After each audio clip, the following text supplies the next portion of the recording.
Fist bumping. New Jersey. Don't give us a Jersey list. represent. That's already, dude. In the chat room. I like to think he's somewhere at home doing that face just on his couch. Level up. I can't reach. We made it. We made it work. We made it work. We did it. Welcome, Level Uppers, to episode 64 of the Level Up Show. This might be a very special one tonight. Depending on you guys, we could hit 5,000 followers tonight. It's very possible. I think we'll get it. We're at 4904 right now. We need 96 Twitch hearts tonight, and we will hit the big 5,000. Get us there, guys. Bring your friends in. Plug this channel everywhere you possibly can. Go on Twitter, go on Facebook, spread it around. Let's see if we can get to 5,000 followers tonight. We will celebrate with a huge, just excitement and blast of enthusiasm. Yeah, we're gonna blast all over the room. Whoa! Okay, that just happened. But guys, this is the Level Up Show. It's a gaming dedicated talk show on every Sunday at 10 p.m. Eastern Time. We talk all the biggest gaming industry news. We do Topic of the Week. We're going to be talking GDC, PAX East, and a few other things tonight. I'm one of your co-hosts, Andrew Midori, alongside the Beast from the East, Dean Marchese. Buenos dias. We have brother Anthony, my brother, Anthony Midori. And eventually we will have my wife down here. I'm not sure when she'll be here. Kristen will be here at some point. Don't forget that you can follow us at any point throughout the show. As I was saying, we want to hit 5,000 tonight. So go to twitch.tv/The Level Up Show. Follow or subscribe there if you really want to support us. The easiest way, though, is if you're watching live from PlayStation. If you are, all you got to do right now, hit the little heart button. It's as simple as that. You will become a follower. Your name will pop up on screen, and we will shout you out to show our appreciation and support. Also, guys, if you want to support our network in an even better way, it's right there on the sign. Go to Patreon at patreon.com/The Level Up Network. You can donate, but the best part is that you get things in return, like a jingle written by Greg and sent to your phone. You could get a thank you video for our YouTube. You could get a promotional segment on our show, if that's what you want. So that's $10, by the way. Just go to Patreon and check it out, guys. And then finally, we got Twitter, we got YouTube, we got a t-shirt shop where you can get hoodies like this one. It's all right there on the sign, on the banner, so check it out at any point. What is going on, everybody? How you doing? I'm doing pretty good, man. Yeah. I'm having a real good. Well, I had a real good week. How Why is that you doing? exactly? I'm just feeling it. Just feeling it? The week, yeah. I don't know. I was very active. I was doing a lot of YouTube stuff this week. I got some time to play a lot of games. I took my finals, so I didn't have any schoolwork this weekend. It was good. Nice. I'm just feeling life. We did have that snowstorm this week, am I right? Or am I Yeah, going crazy? that was Wednesday. Was that Thursday? We had a snowstorm this week. Wednesday or Thursday. Yeah. I think it was Wednesday into yeah, I Thursday. mean, I was Yeah, it off. must have been Thursday because you were off Thursday and Yeah, Friday, I was right? off Thursday and Friday, so yeah, schools were closed. Yeah, it must have been Thursday because Kristen was off work as well, and we did Level Up Direct together That's on right, Thursday, yeah. which was awesome. Yep. But yeah, I went into work that day, and then around like 11 o'clock, they're like, yeah, we need to get out of here. It's coming down really quick, and it was a mess out there. Even though it was only like 6 or 7 inches, it caused problems. The roads were really, really sketchy. Yeah, definitely. I was slipping and sliding. I thought I was going to go off-road a few times, but I made it. But game-wise, what were you saying you were playing this week? I got really hooked into the Havoc DLC that just came to PS4 on Call of Duty Advanced Warfare. Zombies specifically. The new maps, I like the old maps better, honestly. Oh, why is that? I don't know. The new ones are both there's only 4, and 2 of them are like way too small. I don't know. I'm just not feeling them. I don't like them that much. They seem like they were kind of like rushed through design, but you get a new weapon as well, the AE4. But I actually got that. If you're a season pass holder, you got that well ahead of the DLC's release for some reason. Yeah. And that's a really good thing. That's a really good weapon to use. But Zombies is great, man. I've been loving Zombies. I'm playing a ton of that. Have you been hearing about this Zombie Army trilogy? Somebody was talking about it on our PlayStation conference stream. Yeah. That's the first time I heard about it. Same here, but everybody seems to be going nuts about it. I haven't even seen gameplay at all. Same here. I don't know So what it is. I need to check out what this thing's all about because Yeah, everybody me too. seems to be talking about it. I played a little bit more Wii U finally. Did you really? I What jumped game? back into Mario last night. Kristen had her family over, and we were just shooting the breeze, and we played some Wii U, and I think I went through World 2 and 3 Oh, of cool. Super Mario. I'm getting the hang of it. Are you enjoying it? That 3D, it was causing problems at the beginning. We talked about this before. It's an adjustment because it's not full 3D. It's like this weird mishmash of 2D and 3D where It's you like have these 2.5D. angles. I know what you mean. Like you can set it at, but it's not like Mario 64 where you can just rotate the camera, or I should say like Galaxy or something like that. Right. But you do get the hang of it eventually, and they do have some cool ideas eventually. There was a cool level where your shadow is being portrayed on the wall, and then like things far in the background, or in the foreground, I should say, like stars might make a shadow, but you can't see the star, so you realize you have to come forward into the foreground.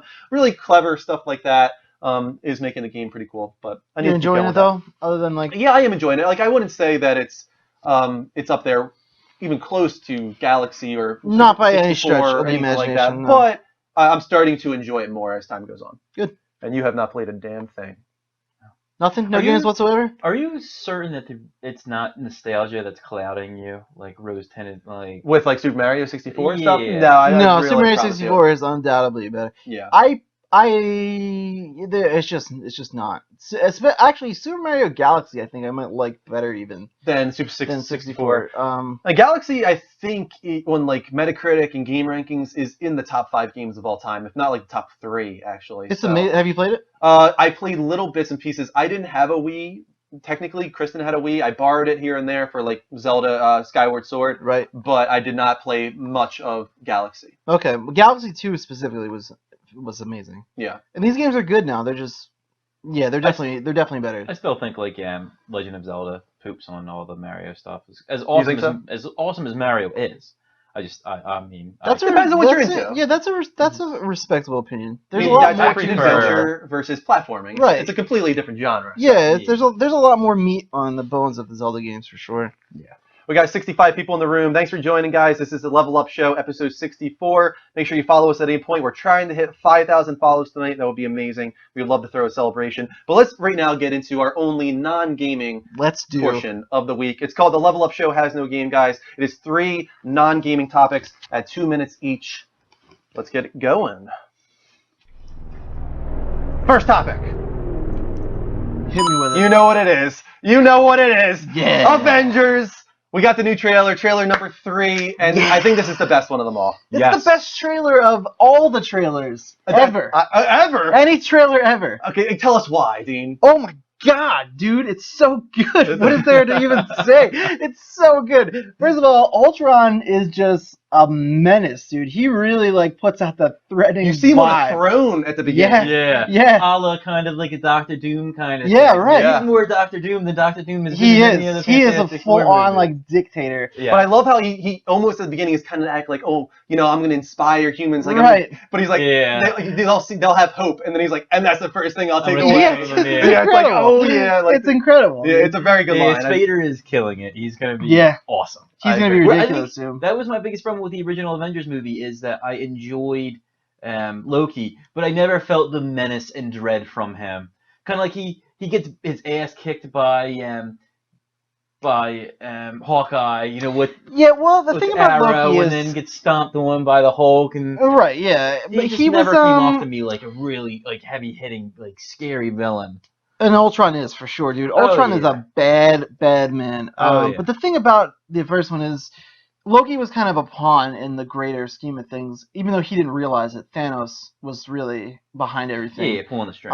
Who we'll see later, but this trailer was ridiculous, dude. We got our first look at Vision at the end, Yeah, right? which I don't know. Like, I'm not gonna say anything about it because I don't know how closely everyone else follows. But if you've heard about the rumors of how Vision has come to be, I just am so excited. It's perfect. It's perfect. Have you guys heard any of this? No. What they're trying to do with Vision? No, Is it talk gonna- about it a little bit. You can. All right. Well, Paul Bettany plays Vision. Mhm. I would say also does the voice of Jarvis Yes. for Tony Stark's AI. So Ultron. Oh, never mind. Time's up, buddy. god! Oh, wait. What's this? Overtime? This is the best time ever. It's the best time ever for overtime. What? So That's let's keep this amazing. going with some overtime All right. here. So anyway, Ultron's birthed from software. Then he gets his own identity, pretty much. So what fans are starting to speculate, which seems to be super obvious That by he this, creates is that Ultron is Vision is his going to father. spawn from Jarvis. Yeah. So it's essentially Tony Stark's two sons, Ultron and Vision. And like I don't know, I just can't even talk about it without. Well, like, they are getting changing a that. A little lot of people are excited. upset about the idea that Hank Pym has like he's not involved in the creation of Ultron, like in the comics. Yeah. But it makes sense to me because it seems like they're trying to set up the whole Cap Exactly. versus Tony thing. Tony messes up here. This is going to be Tony's huge blunder, and Cap Yeah. is going to see things in this film that are going to be like, I can't let this go. There was the great part where they were talking out in the field, which is a clip they also showed at Comic-Con. Yeah, that part where they're talking in the field. There's so many moving parts in this. You have Tony and his own like guilty conscience. It's Tony and Cap's conference. There's all this stuff going on their with Thor. conflict. All this stuff going on with Hulk and Black Widow. Like Well, there's they've so always much had character. conflict. I like that they established. I'm sorry, guys. No, You got overtime. That was 3 There's minutes. so much to talk about. That was 3 minutes of Avengers. Let's move to the next one. HBO Now. We're hearing a little bit of information on that. It is the standalone subscription service that is finally coming. You no longer need these internet service providers like Comcast in order to have HBO. You can spend $15 a month and you get HBO on its own, which I think is amazing. It's $15 a month. What do you think of that? Do you think if you wanted to get rid of Comcast entirely, right? Let's say you want to go with Netflix and Hulu and stuff like this, and HBO. Do you think that $15 a month for everything HBO offers is worth it? I think it's totally fair. I thought it was much cheaper than I had predicted that it would. I'm gonna be a customer of it for sure. Yeah. I'm planning on getting rid of Comcast and probably just rocking HBO and Netflix. HBO and Netflix. I love my Chromecast. I have Chromecast. It's Yeah. all I have in the bedroom. I don't have anything connected to my It's my awesome. television. Yeah, it's Yeah, the it's best, awesome. dude. I'm thinking that PlayStation View might be a nice little option here as well. This is the problem though. You need Comcast no matter what, right? Because you need their internet. Yeah. So even if you got rid of the TV side of things, you're still stuck with their internet. They might raise those prices if you get rid of TV to really screw you over, and then you might be spending the same price in the end for not much more or less potentially. I'm not sure. That's the problem. Is when PlayStation View comes, I still don't know what the price is going to be. I'm hoping PlayStation View is somewhere around $30 a month. If that's the case, $30 a month for PlayStation View, $15 a month for HBO. How much does Comcast only internet cost me? I don't know what that's going to be once I get rid of the TV. So I'll have to wait and see on that one. I'm very hopeful though that I can keep it below the $80 or $90 a month I'm spending now for barely anything. Right. Like I'm barely getting anything right now. Anthony, Yeah. Oh, how yeah. bad is my cable? Guys, you have to see his cable. It's just like nothing. It's like he has like the Wii channel. He has like HGTV. It's like that's it. Right. It's embarrassing. Yeah, it is embarrassing, and I can't stand it. Like we're basically relying entirely on Netflix right now for Mhm. all of our entertainment, which is not too bad. House Yeah. of Cards is awesome. Time's up. Next topic. And final topic. Melissa Benoist as Supergirl has finally been revealed. Yeah. Did you see Yeah. this? What do you guys I think? saw the image. She looks good. She's very cute. I'll give her that. Yeah, I think that for she's sure. very attractive. She looks like a good person, which is like they didn't go for overly attractive. They're not trying to sell sex, and I like the costume. I think They that added the stockings. Yes, I like this. I like that her stomach isn't showing. I know that the guys are going to be like, "How gay are you right now?" But I like that she doesn't look like overly like sexual. Yeah, where like the top is literally Yeah, like I'm a right fan, here. It's just Yeah. I actually Yeah. really thought like I could kind of have done without the skirt. Like I thought even Yeah, that was that's like what a lot of people are saying. just Yeah. just let her have like the alien uniform. She's it's all about being equal. She doesn't need to have a skirt just because she's a girl. Sure. Yeah. You know what I'm saying? And the skirt, the other part of it too. First of all, this is like what do you want to call it? Costume design by Atwood, I think her name is, who has won like 3 Academy Awards. Like Yeah. this is no joke. Like this woman's worked on a lot. She worked on Arrow. She worked on she's done on all of Flash. She did a great job on those. This one, people are mostly on board with. It's very Man of Steel. Yeah, Yeah, which for I'm sure. fine with. I'm glad that they gave the costume some like texture and everything. It brings it out. It makes it not look like like she got it at a freaking Halloween shop, which I'm Yeah. glad. Mm-hmm. And I mean I understand where you're going with the skirt, but I'm glad that they added the skirt because it's part of her costume that she's had for forever. Yeah, that's So- true for sure. But I do like that she's not all It looks done up with cute. the makeup. She just looks like a strong Yes, woman. exactly. And she does. She looks really Which what we good. need. We need more Sarah Connors, more Yeah. Katniss Everdeen's, Absolutely. and less Twilight chick, whatever. Less her name- Twilight chick. Yeah, Yeah. whatever her name is, Bella, and less Bellas in Is television and we're getting movies. some comments. Everyone's saying the PC quality stream is not working. Yeah, that it's well. it's stuttering. I'm gonna try and fix that after this segment's over, cool. which is right. Time's up. That's Perfect. the end of the Level Up Show Has No Game. I'm gonna try and fix the PC side real quick, guys. Hold on 1 second. Let's see if I can just refresh the camera. It's the camera. Everything else is working fine except the camera. So I'm going to try and turn that off or something.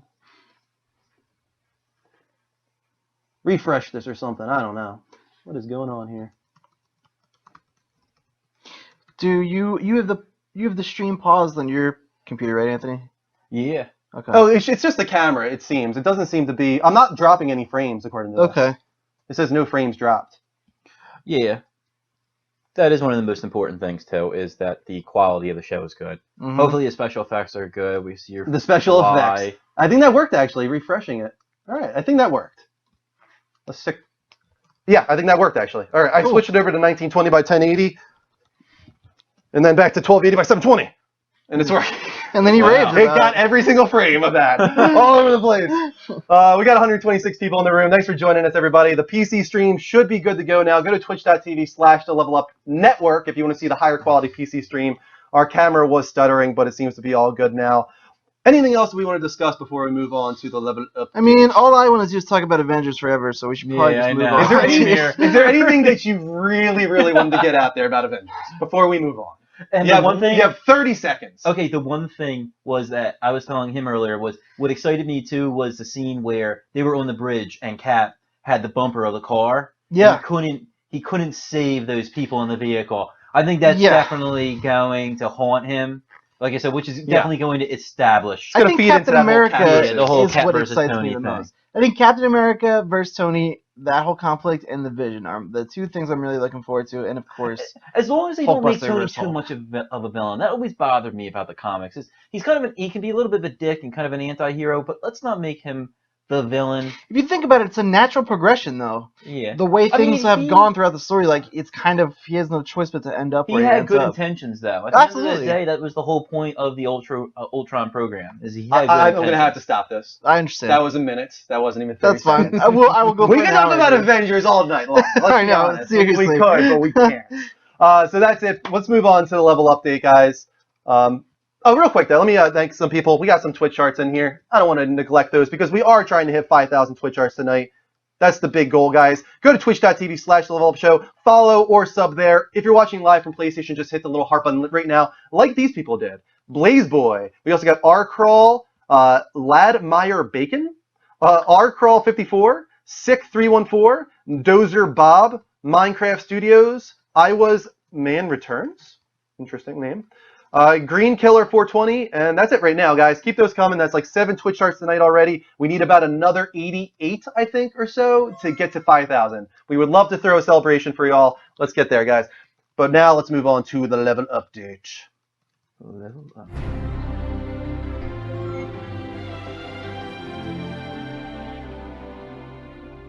So classy in here. It right is now. classy. That's a classy theme from the newsroom. First up, a very disappointing story, in my opinion. Gone Home is no longer in development for consoles. I did not hear this. Gone Home is an awesome game. It is the only game that I've played on Steam. Oh, really? I've never The played it. only game that I've played on Steam. It is a very story-based linear exploration title. It's almost like an interactive book. And some people complain about that, but I mean, this game got reviewed tremendously. It's got a lot of 10s, a lot of 9s, Giant Bomb, IGN, won a lot of Game of the Year awards as well. It was one of my favorite games of, I guess it would have been 2013, actually, at this point. But it was actually revealed originally on not Colin Greg Live, but I guess it would be called Up at Noon at this point, back when he was at IGN, Greg Miller. Mm-hmm. He talked with the developer of Gone Home, and that was when it was announced that it would be coming to console. And now, kind of ironically, Colin and Greg Live, they had a talk with that same developer, and he said, yeah, it's no longer happening. Yeah. Here's an exact quote, though. He said, and unfortunately, we don't have exciting good news about that. I wish I did. Yeah, it's been quite a while. And as you kind of sense, there's been some delays. And maybe you have seen some things that have changed with Majesco. At this point, unfortunately, I have to acknowledge that Gone Home for console is not actively in development any longer. That deal with Majesco has sadly come to an end, so we don't really know what that means for Gone Home for console for us. In an immediate term, it's no longer a going thing. So, yes, that is very disappointing in my opinion. I would have loved to seen Gone Home on consoles, just so maybe like Kristen could have played it. I think Kristen really would have enjoyed a game like that because it requires no skill whatsoever. It is purely a exploration title, and that's not bashing Kristen or anything. Right. I It's just understand. it's one of those things that she would have enjoyed, just kind of like not being guided, but just taking a trip through this, like gradually on your own pace. There's no urgency. There's no villain or enemies. It's Right. just Just figure it out on your Kind own. of like Flower. My girlfriend Jen, she watched me play Flower, and she doesn't really care for like watching me play Sure. any kind of games, Yeah. which is normal. But she really likes seeing Flower, and that's the same kind of thing. It's just something you experience. It's not really like beat 'em up, don't do anything like Yeah, that. definitely. Go ahead, you're up. Alrighty. New info on the Division from alpha testers has released. The AI is supposed to be very aggressive and will also use cover effectively. Weapons will be customizable. A major part of the gameplay is crafting. All objects will be equipped with a color code. I assume they mean to know what can be combined with one another.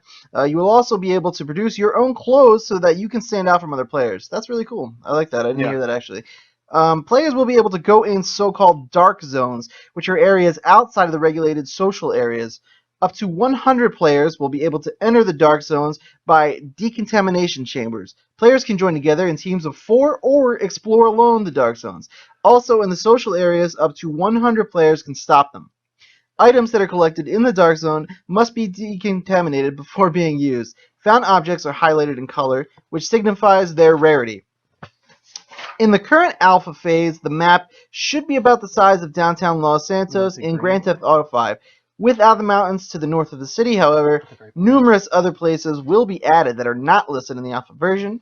Furthermore, the alpha testers express confidence that the title will be released this year, which is really good news. I think that's good news that we need right now. Yeah, I'm a little surprised, honestly, considering very they said surprised. fiscal year 2015, which goes until March, right? Right. So why not get it out of Assassin's Creed range, give it a little more time of polish, and release it like March of next year? I even thought in our predictions episode, I think one Yeah. of mine was that it was going to be delayed. Yeah, In fact. I think so. We've all been all over the place with this game. It's either that it's going to be delayed, it's going to come out, it's going to be broken, or maybe they try and delay it a whole other year until holiday of 2016 so that Assassin's Creed has some breathing room.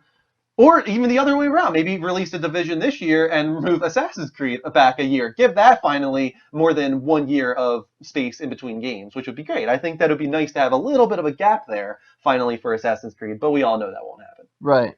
It's just not something Ubisoft would do. No, not at all, I don't think. Go ahead, Antoine, you're up. Okay, so do I start here? Go with the March PlayStation Plus games, and then you move on to the next page. All right. March PlayStation Plus games have been announced, guys, for this month. This information was taken from the PlayStation blog. Another collection of excellent games joins PlayStation Plus this month. Starting things off on PS4 is Oddworld Abe's Odyssey. New and tasty. New and tasty. New and tasty. This side-scrolling adventure reboots the PlayStation Classic with new visuals, new sound, enhanced controls, and even more dark humor than before. Also coming to the PS4 lineup is Valiant Hearts: The Great War. This colorful puzzle game carries with it a heavy subject matter, as it follows 4 intersecting lives and as a loyal canine companion during the First World War. On PS3, gamers with PS Plus can download the critically acclaimed Popo and Yo, alongside the wit-inducing Sherlock Holmes Crimes and Punishments. And on PS Vita, watch out for Ollie Ollie 2, Welcome to Ollywood, and Counter Spy. Have you played Ollie Ollie? The first one on my Vita, yeah. Which I'm a little confused because I was able to go on the PSN store and get the second one for my Vita, which I haven't tried yet. But I did get it. I put it in my queue. And then I was under the impression you would be able to cross-buy between PS4 and Vita, but it's not available. No, for they PS4 removed it just for that game. It's kind of That's really kind of annoying. a bummer, right? Yeah, I was really looking forward to playing on my PS4. Yeah, I really that was a disappointment for sure that they decided to remove that functionality from that game alone. But all the other ones typically get it, the cross-buy functionality, but for some reason they held it back on Ollie Ollie. Did you get Oddworld or any of the other games? I got Valiant Hearts and I got Oddworld, but I haven't played either yet. I want to play Valiant Hearts, and I probably will start that on the next quick play. Oh, cool. I figure. I don't think it's a very long game. I think it's more on the shorter side, and I feel like that it's very story focused. I'm pretty sure. Mhm. I feel like that's kind of what I want to do with Level Up Quick Play every week. So I'll be doing Valiant Hearts this Friday, guys, 6 p.m. Eastern time. See, I got those 2 out of the 3, I guess. Yeah, And I haven't started either of them yet. nice. But Oddworld looks cool. I don't really know what it is exactly. Oh, you never played Oddworld? Mm-mm. It's been around for a while, and I used to like it. Yeah, but that's old school game. It's old school, yeah. Yeah. I was never like that into it, but it's something that I would try out because it's free. you Yeah, know. I'm gonna play through. Why not?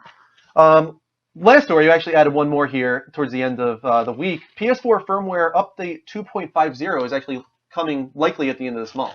Maybe possibly early next month in April. Right. But it's kind of being leaked. This is under, what do they call it? NDA, I guess, non-disclosure Yeah. agreement. But it's not stopping the PlayStation MVP members that get early access from leaking information online. What they have shown off so far is that Suspend Resume is finally coming in this console update. Xbox One has had it for a very long time.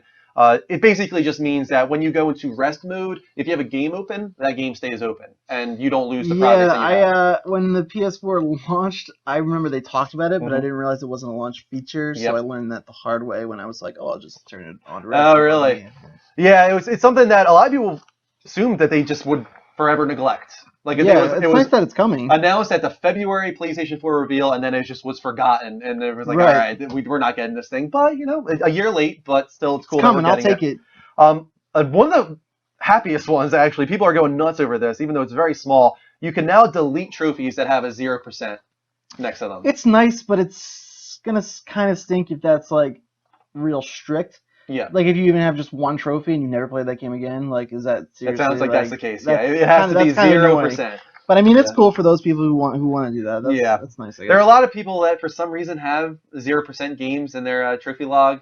You know I what don't have too happens? many. I've done it because like you'll get a game, maybe you'll put it in and be like, I'm not feeling this. Yeah, And then you'll sell it back, but now you're stuck with this black mark on your record, sure. which is annoying. It's a game that I'd never played, even Right. though I put it in my system, which makes you look bad, of course.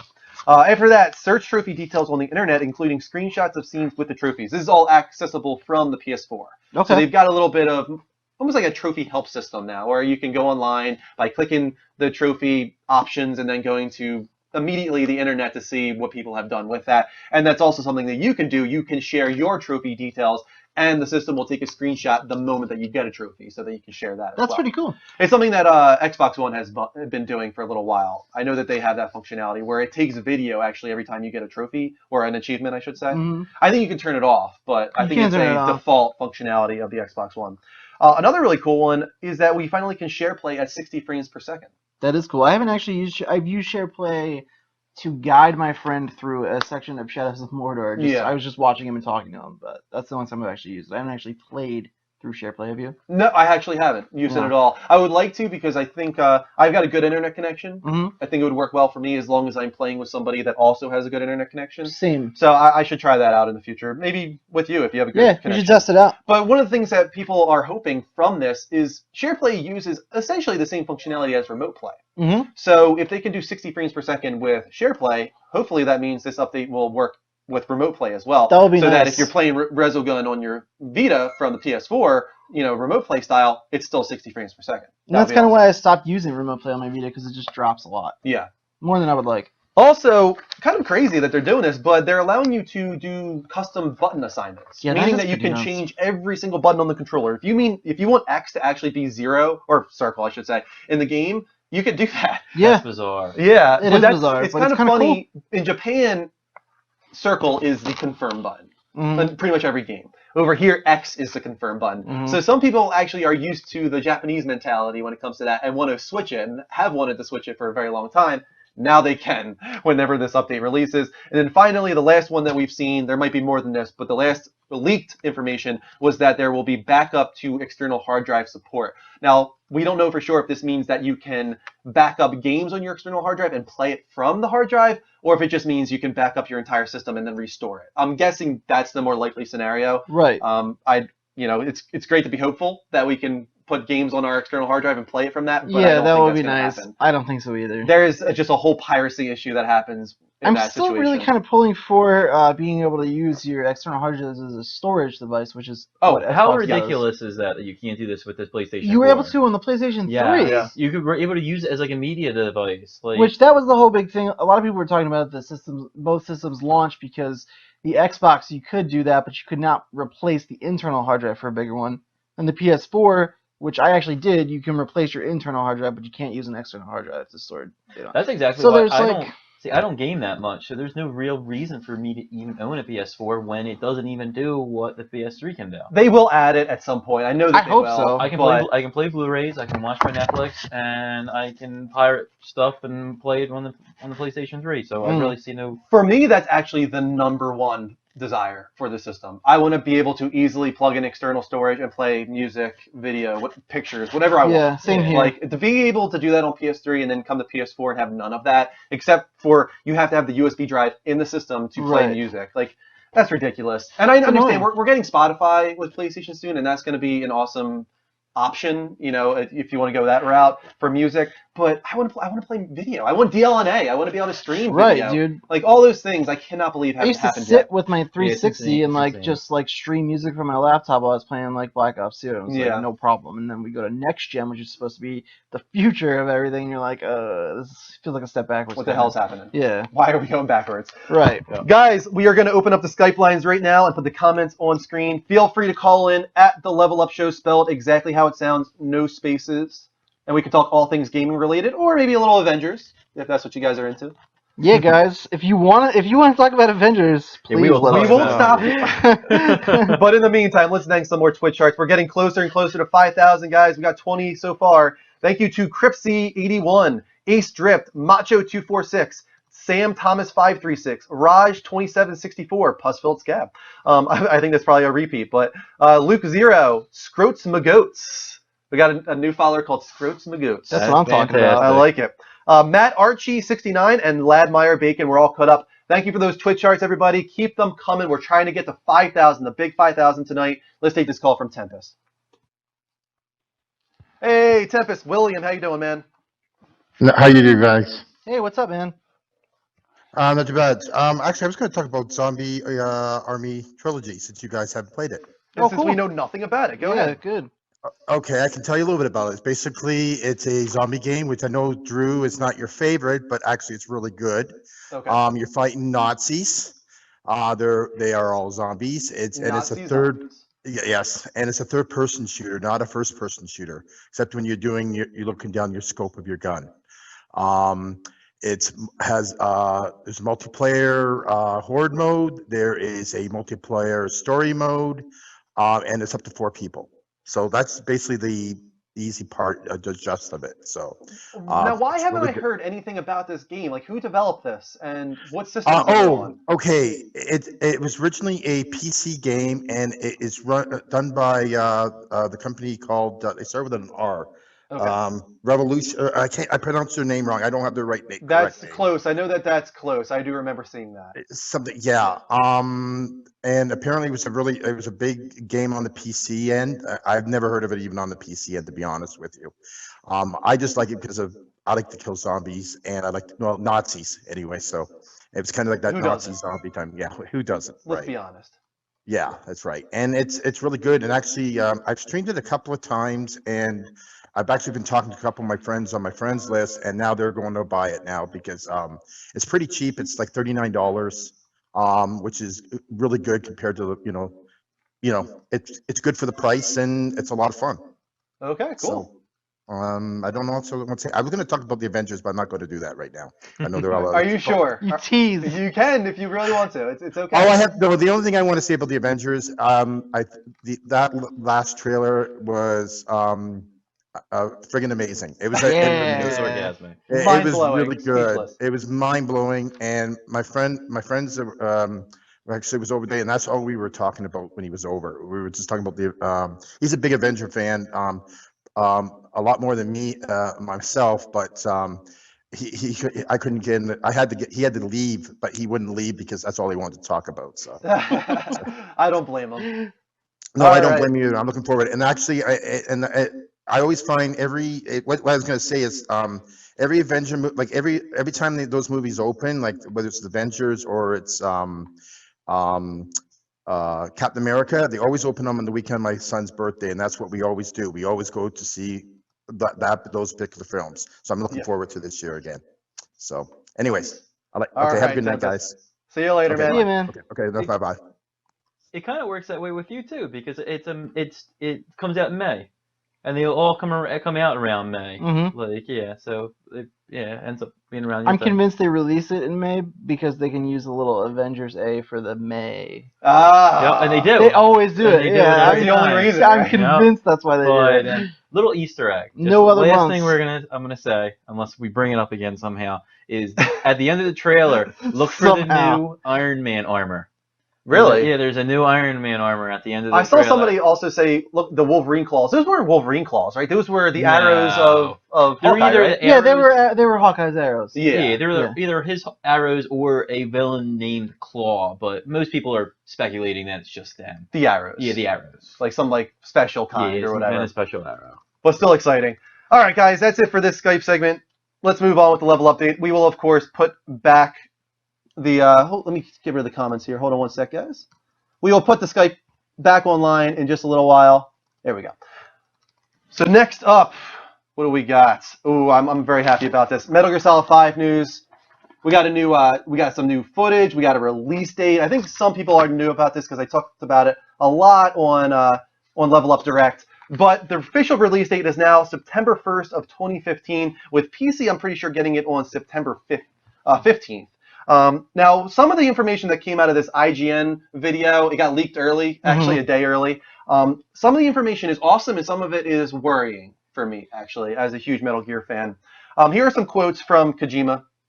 Quote, even if the Metal Gear Saga continues, to me, this is the last Metal Gear. He has said that many, many times. So I'm not sure what to think there. He might just be saying that if this goes on, somebody else will be developing it. I'll be like a consultant or something like that. I don't think this means this is the last Metal Gear we'll ever get. I just think it means that Kojima, once again, is trying to get away from this franchise. He's continuously pulled back to it because he feels like nobody else can do it right.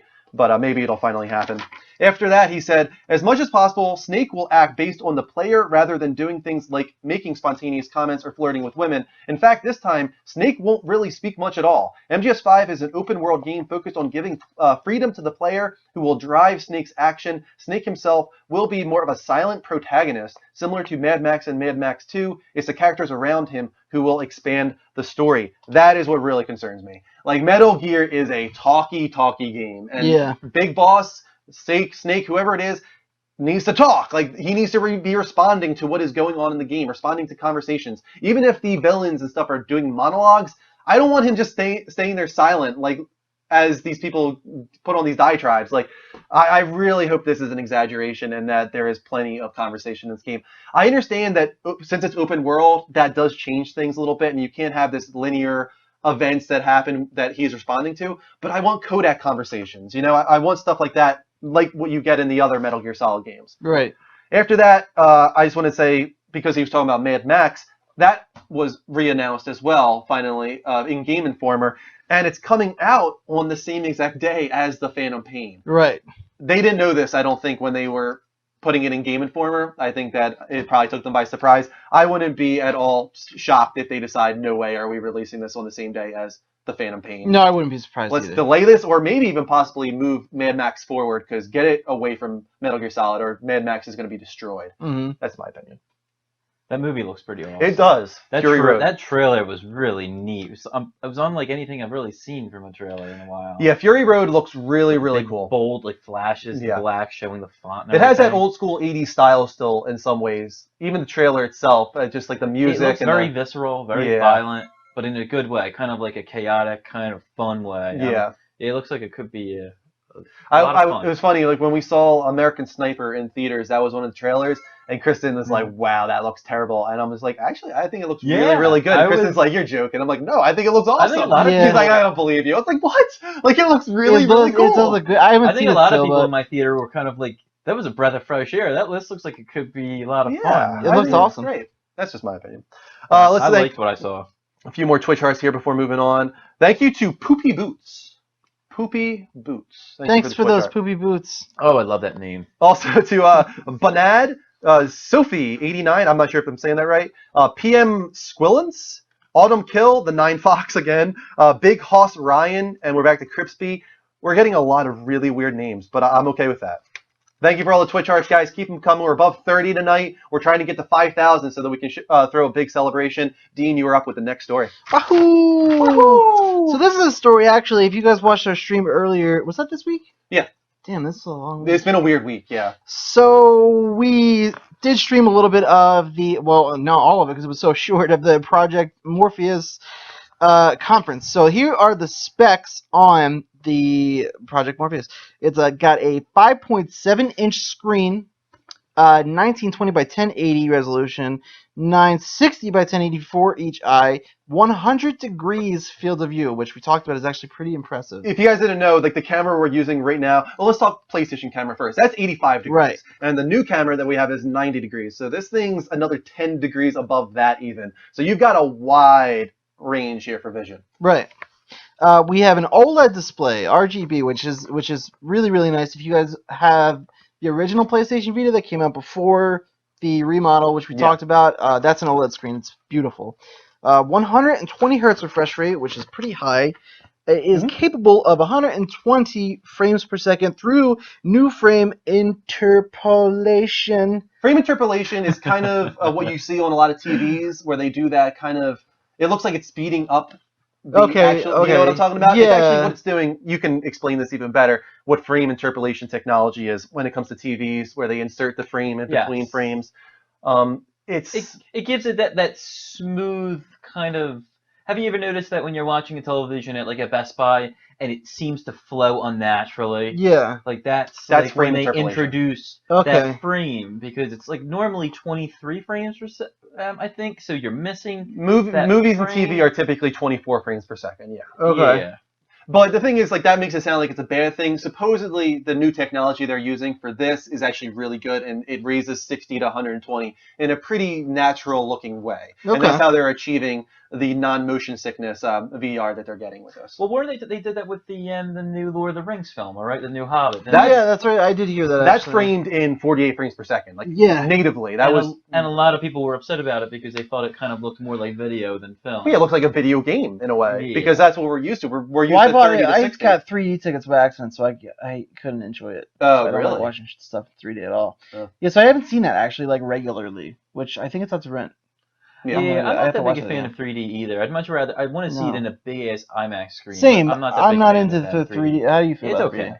It depends on the movie. I thought Avatar it had to be seen in 3D. I thought Avatar. that Yeah. was pretty fantastic. That was an experience. We in saw 3D. that in Atlantic City. Yeah. Yeah. That was worth it. Yeah, that was. I didn't even see Avatar until it was out on TV. That wasn't Yeah. That wasn't just like seeing a movie. That was like an experience. Yeah, I wish I had, but I don't normally like 3D. But the frames per second thing, I don't like so much when it comes to movies. When I saw Hobbit in theaters, the moment it started and it looked like Bilbo Baggins was moving around like this, I was like, oh no, like this is not Yeah. good. This is not this how. is the most recent one, right? And I actually saw the very first Hobbit in theaters at Oh, 48 okay, frames per yeah, second, yeah. just because like my friend Pat really wanted to see the way it was meant to be seen, which Right. is Peter Jackson. That's what he wanted people to watch it at. So we saw it that way. After about 30 minutes, I did adjust, but I still think that I probably would have enjoyed it more at 24. Mm-hmm. It's weird to say that. I understand that 48 is better in pretty much every way. It's smoother. CGI especially is smoother. Mm-hmm. But it's not the way film is meant to look, in my opinion. It's just We've been for over 25 years. We've been watching television and like movies a certain way. Yeah. And now they're gonna change it. It's like nah. And it's gonna happen. We're gonna have to get used to it. It's gonna happen eventually. Yeah. But I'm sorry. We're cutting off the last You're part good, of this dude. Project You're Morpheus fine. discussion. So yeah, if you're in the frame interpolation, then you might want to get on that Project Morpheus. It has 9 LED lights surrounding the headset for full. Let's try that again. For full 360-degree positional tracking. Yeah. Less than 18 millisecond latency, which is possibly the most impressive stat to me personally. Yeah, that's pretty stunning, actually. awesome. None of the It's other insane. ones got that low. Some of the other VR headsets we saw this past week, they had higher resolution and Mhm. some other crazy stuff going on, but none of them got below 20 milliseconds in latency. So that's Right. pretty great. And then the final thing that we learned at the end of the conference is it is releasing in the first half of 2016. And that's it. and that's a little surprising as well, in our opinion. It is. I was guessing holiday 2015. I think we kind of agreed around that time. Let's say also we don't have a problem with this. Take your No, time. no, If not that's at what all. you need, take your time. But I really thought they would be ready by this holiday, and I thought they really would have pushed to be ready by this holiday, considering that it would have done really well. I think in the same way Kinect did really well during the holidays. I thought the Kinect was a pretty terrible peripheral, that first one. It didn't do nearly what it was supposed to do in the original advertisements. It was totally off what they promised. But it sold like 30 million units. Like for a peripheral, it did amazing, and I have a feeling a lot was to do with the marketing and also it releasing in the holiday season. So I hope that this doesn't hurt Project Morpheus releasing in the spring or possibly the summer. Antoine, you were up with the last story, man. Which one is that? The one after Project Morpheus, whatever that is. I think it is the Wolfenstein. Not the red one? The green one, Wolfenstein. Wolfenstein, the Old Blood, coming this May. True story. Content? I have video content. It is playing. Serving as a prequel to last year's underrated The New Order, The Old Blood will be a standalone title exploring the months leading up to New Order. Machine Games will place you in control of familiar protagonist BJ Blazkowicz. Yeah, that's right. Yeah, there you go. Starting in early 1946, you will return to Castle Wolfenstein to contend with the odd magical powers at risk of falling into use by the Nazis. The game is unique to the New Order and contains its own locales, weapons, and enemies. His mission is split into two parts. The first is Rudy Yeager and the Den of Wolves. BJ comes to fight, quote, a maniacal prison warden as he breaks into Castle Wolfenstein in an attempt to steal the coordinates to General Deathshed's compound. The second, The Dark Secrets of Helga von Schaub's, places BJ in Wolfsburg. He meets an obsessed Nazi archaeologist who is exhuming mysterious artifacts that threaten to unleash a dark and ancient power. This will be available for download only on PS4, Xbox One, and PC for $20. It's pretty cool that we're getting another Wolfenstein so quickly after. What was the other one called? It was called the New Order, right? And this one's called the Old Blood. The last one was called the New Order. So that's pretty cool. I'm glad that we're getting a kind of a mini DLC, standalone DLC at $20. I think that's pretty cool because there's a lot of people that actually liked the New Order. Yeah. I know a lot of people that said that was actually a really, really cool game. Could we go to a quick commercial break? Yeah, I'm let's gonna do check on Kristen and see what's going on with her. Real Sure. quick. I'm Well, on it right now. Be right back, guys, in 60 seconds. So this might be an opportunity to talk about more Avengers. If anybody has any Avengers questions, bring it on. How about you, Dean? What are you watching on television? Not Anything much, to dude. recommend? I've been catching up on a lot of movies lately. I have like a whole list. I actually keep like a physical list because I just got so behind. I just watched Foxcatcher today, actually. How was that? Weird. Weird. I wouldn't I watch it heard- again. Yeah, I heard it was weird. It was worth a watch. If you haven't seen it and like it's on, I still need to I'd see say watch Birdman. it. I haven't seen Birdman. Birdman was good. That was also weird, but it was good. I can probably send you Birdman if I get your email before I leave. I have it. I'm actually excited about this new horror movie, It Follows. Mm-hmm. Yeah, it's getting fantastic reviews on Rotten Tomatoes. So Really? I haven't seen a good horror movie in a while. Me neither, so I'm dude. definitely due for one. Yeah, me neither. As far as television goes, though, I just got so far behind on anything. I don't watch much original TV other than like Game of Thrones. I plan on watching. I gotta catch up on some stuff. I never saw Breaking Bad at all. It's on my Netflix too. I Wonderful gotta get show. into that. I don't watch that much TV. I spend a lot more time either playing games or watching movies. That's it. Welcome back, Level Uppers. This is the Level Up Show, episode 64. We are talking all the biggest gaming industry news right now, and we will be getting the topic of the week, which was GDC 2015, of course, as well as some PAX East information. We are above 200 in the room. Nice. That was the first time I ever got to do that. Yeah. I'm so I excited. don't know. This is a weird show tonight. I'm into it. But guys, thank you so much for all the Twitch follows we've gotten so far. We're trying to hit 5,000 tonight, the big 5,000. Thank you to Daniel Arasser, I think, With Friends, Emo WizKid, Turtle Squad, Bunad, Sufi89. Thank you for all those Twitch hearts. We're above 30. Keep them coming, guys. We still need like another 70 or so if we're going to get to 5,000. So hit that little heart button live from PlayStation. If you're new to our show, we do this every single week on Sunday, but we also do game streams and even another gaming talk show on our Thursday night stream. So please, to the 213 people in the room, anybody that's new, go to twitch.tv/The Level Up Show. Hit the follow or subscribe button. And if you're watching live from PlayStation, hit the heart button. Your name will pop up on screen. We'll shout you out, all that good stuff. Also, subscribe on YouTube. We're very active there with archives, off-show content like TV discussion. If you want hoodies like this one, go to levelupshow.spreadshirt.com. We also got some t-shirts, of course, and muscle shirts. And then finally, the most important actually is patreon.com/the Level Up Network. Go there if you want to support our show, donate, and you guys can get a whole bunch of rewards in return. It's pretty awesome. All right, let's move on to some Skype calls. Guys, Skype is live at the Level Up Show, spelled exactly how it sounds, no spaces. Feel free to call in and we can talk anything gaming related or, of course, Avengers. Why not? What's going on in the chat room? A lot of people are stuck on the superhero stuff, so it's my kind of chat room tonight. Yeah, this happened. It did. People are talking about Marvel and DC need to open up game studios, which I think I said to one of our friends here. I think WB actually did open a game studio for DC. Really? I'm pretty sure, yeah. When did this happen? During last year at some time, they opened a studio just for DC to develop their own games. I'm pretty sure. I have to double check the facts on that. Getting a call from N Minikin. Let's take this. Hey, N Minikin, how you doing, man? Hey, what's up? What's going on? What's up, man? Talking all things gaming and, of course, Avengers. What do you want to talk about? Okay. This is a question for all three of y'all.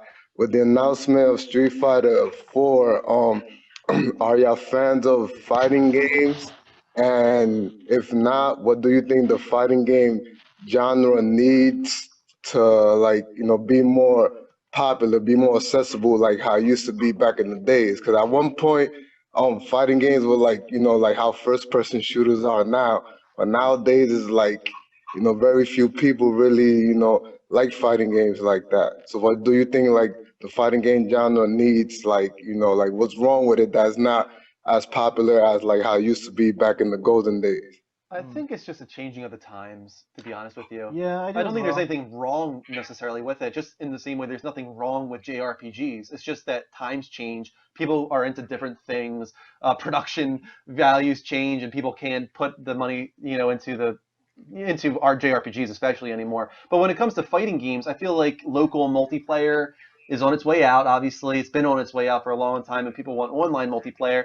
Fighting games have never really done so well when it comes to that because you really need no latency whatsoever. You need this amazing connection. We're getting to that, but I don't know if I see fighting games coming back. I think one of the biggest problems with fighting games is they've kind of peaked.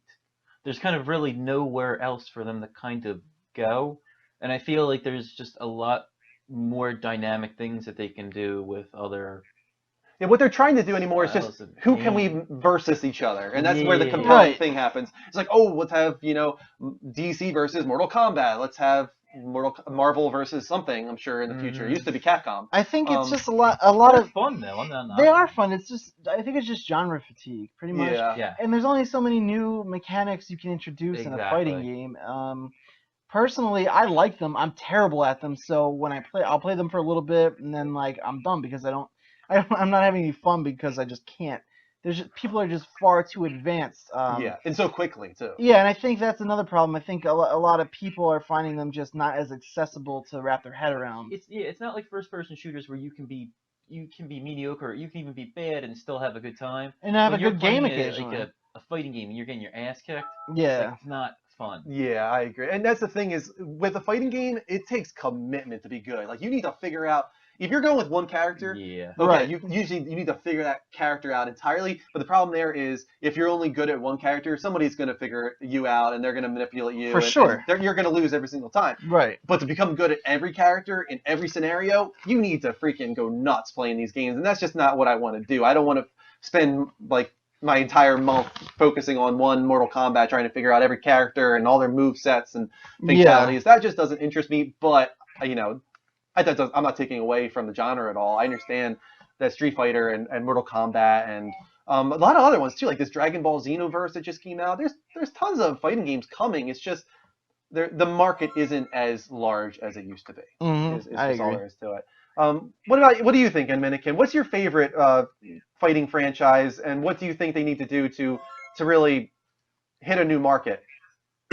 Well, my favorite is Tekken, and I feel like especially with Tekken, it would have been dope if they would have merged, because Tekken games usually have that like story mode that you could walk around with your character and beat up people. So I feel that would have been good. They would have done some like Streets of Rage type thing where like you could team up with your buddy and co-op and like fight other people. Like add like some exploration to it besides the fighting. Cause like my Sure. favorite game is Shenmue, and one of the reasons that's my favorite game is because it's a fighting RPG. So I feel like it would have been dope. They would have add like merge other genres with fighting. So to make it more accessible, like I said, like Yeah. just fighting with somebody and the whole skill thing is hard for like people to like enjoy it. Yeah, I could see that and trying to change up the genre, maybe merge some other genres with it.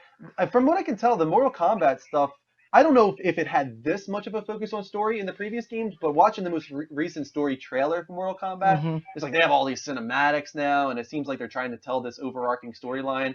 That kind of makes it a little bit more attractive to me, but still, it's just, it's not my genre. It's just, Yeah, I think I'm very much on the same page as you and the yeah, whole fighting game thing. yeah. I But enjoyed it. I really liked nothing again. Injustice. I play the hell out of that. I still Okay. play that sometimes. But I think again, if the DC Comics lore wasn't there, I probably wouldn't have as much of an interest. Yeah, that makes sense. Definitely. All right, Dominican. Thanks for the question, man. Anybody All else have right, no internet doubt, access? man. Have a good one. See you later. Thanks, man. All right. Does anybody else have an internet access problem? No, No, I'm good. I'm wired though, and connection. when I first got here, it wasn't able to connect, and then I just tried it again, and it connected. Yeah, I no keep problem. losing the internet. probably connection. refresh or something. But there's a lot of, obviously we have a lot of people on the internet right now. So, thank you to some more Twitch hearts. We're now above 40. We got K Curl Jr., Echo Zeppelin, Camo Gray 24, Ben Mello, Shaxi 1901, Bangarang, Bangarang. Davey Ban, Daniel Rasser with friends, and we're caught up. Thank you for the Twitch arts, guys. Keep them coming. We're above 40, but we need like another 50 if we're going to hit the big 5000 tonight. So keep those Twitch hearts coming. Hit the little heart button live from PlayStation. It's the easiest way to follow us. All right, what are we up to? We are up to the trailer of the week. Trailer of the week, guys. We're going to be doing this every week from now on, and you guys won't know what it is until the moment. But here's the thing. If you want to see it full screen, high quality, you got to go over to twitch.tv/the Level Up Network. Otherwise, it's going to be on that little screen down there. So do it right now. Go to twitch.tv/the Level Up Network so you can see the high quality trailer we're about to play right now. Bradley, who's calling right now, call next Skype segment, man. I'd love to talk with you. All right, let's do it.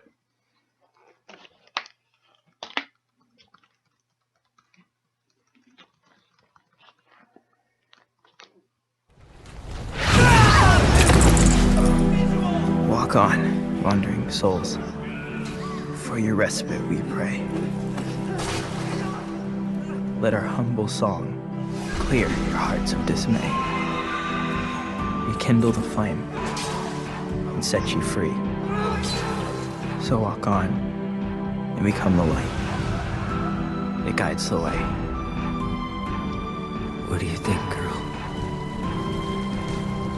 Is this the end? Ram, Makina.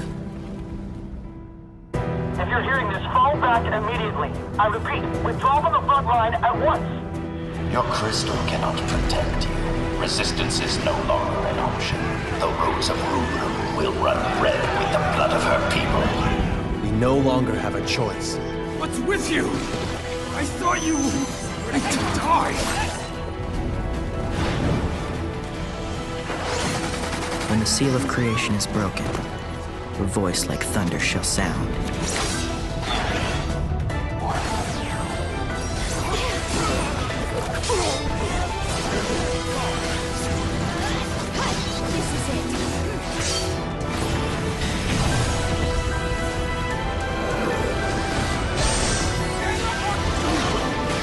I want the skills to protect others. To protect Ren. The power of a Lassie!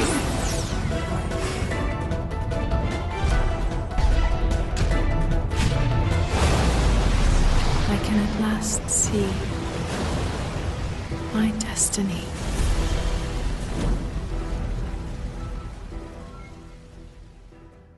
That's pretty awesome. That is, I say, a really cool trailer. It's from PAX, but there's a little bit more here. Of course, we're getting the Final Fantasy 15 demo with Type 0 HD. Can't be more hype for this. Episode Duske, it's called. And that will be shipping with every first edition copy of Final Fantasy Type 0 HD. So make sure that you jump onto that as soon as possible.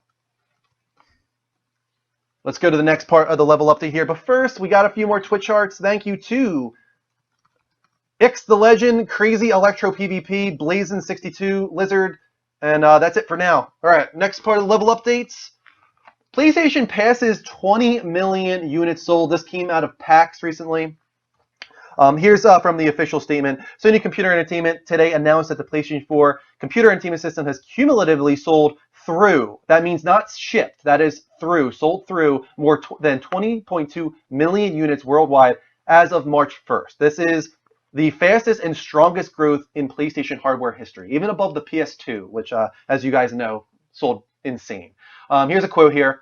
"We are so grateful for the enormous support from PlayStation fans worldwide, and we are truly humbled that gamers around the world," let me pause this real quick, around the world have continued to select PS4 as the best place to play. That's Andrew House, President and Global CEO of Sony Computer Entertainment. "We remain steadfast in our commitment to deliver unique and interactive entertainment experiences powered by the network and the PS4's deep social connectivity options." And of course, this is with the first year of PS4 not really being that strong. I mean, do you agree with that? I mean, it doesn't have any of its flagship titles yet, really.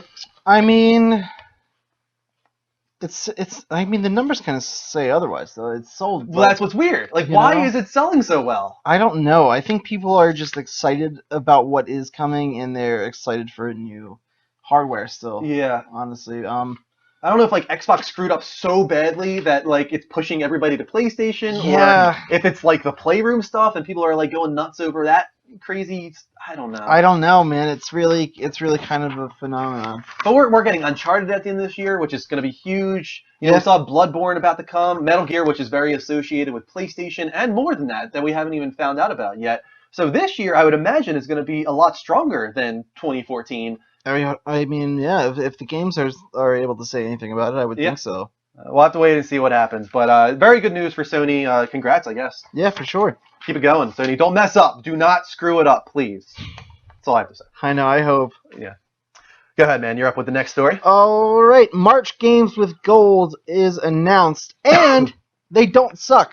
Woo! And this is a really good step in the right direction for them, actually. So for the first time in a while, the Games with Gold program shows some real value.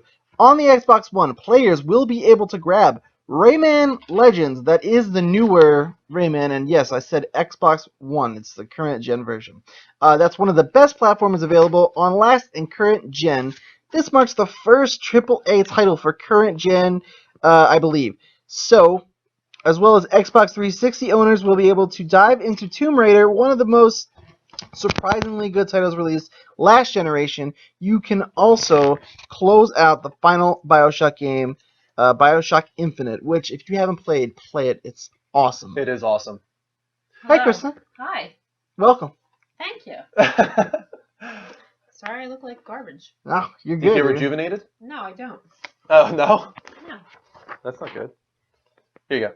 No, I feel like I have like a headache and... That's if you're gonna like get into REM sleep, you can't like wake up. That's the problem. No, it's not true. that. It's just, I don't feel right today. Just like Maybe having you're an sick. off day. I just feel like I'm so cold and just like, oh. That's not good. No, That sounds like it's the not flu or good. something. No, it's not the flu. I just need to like, I don't know. Yeah. Oh.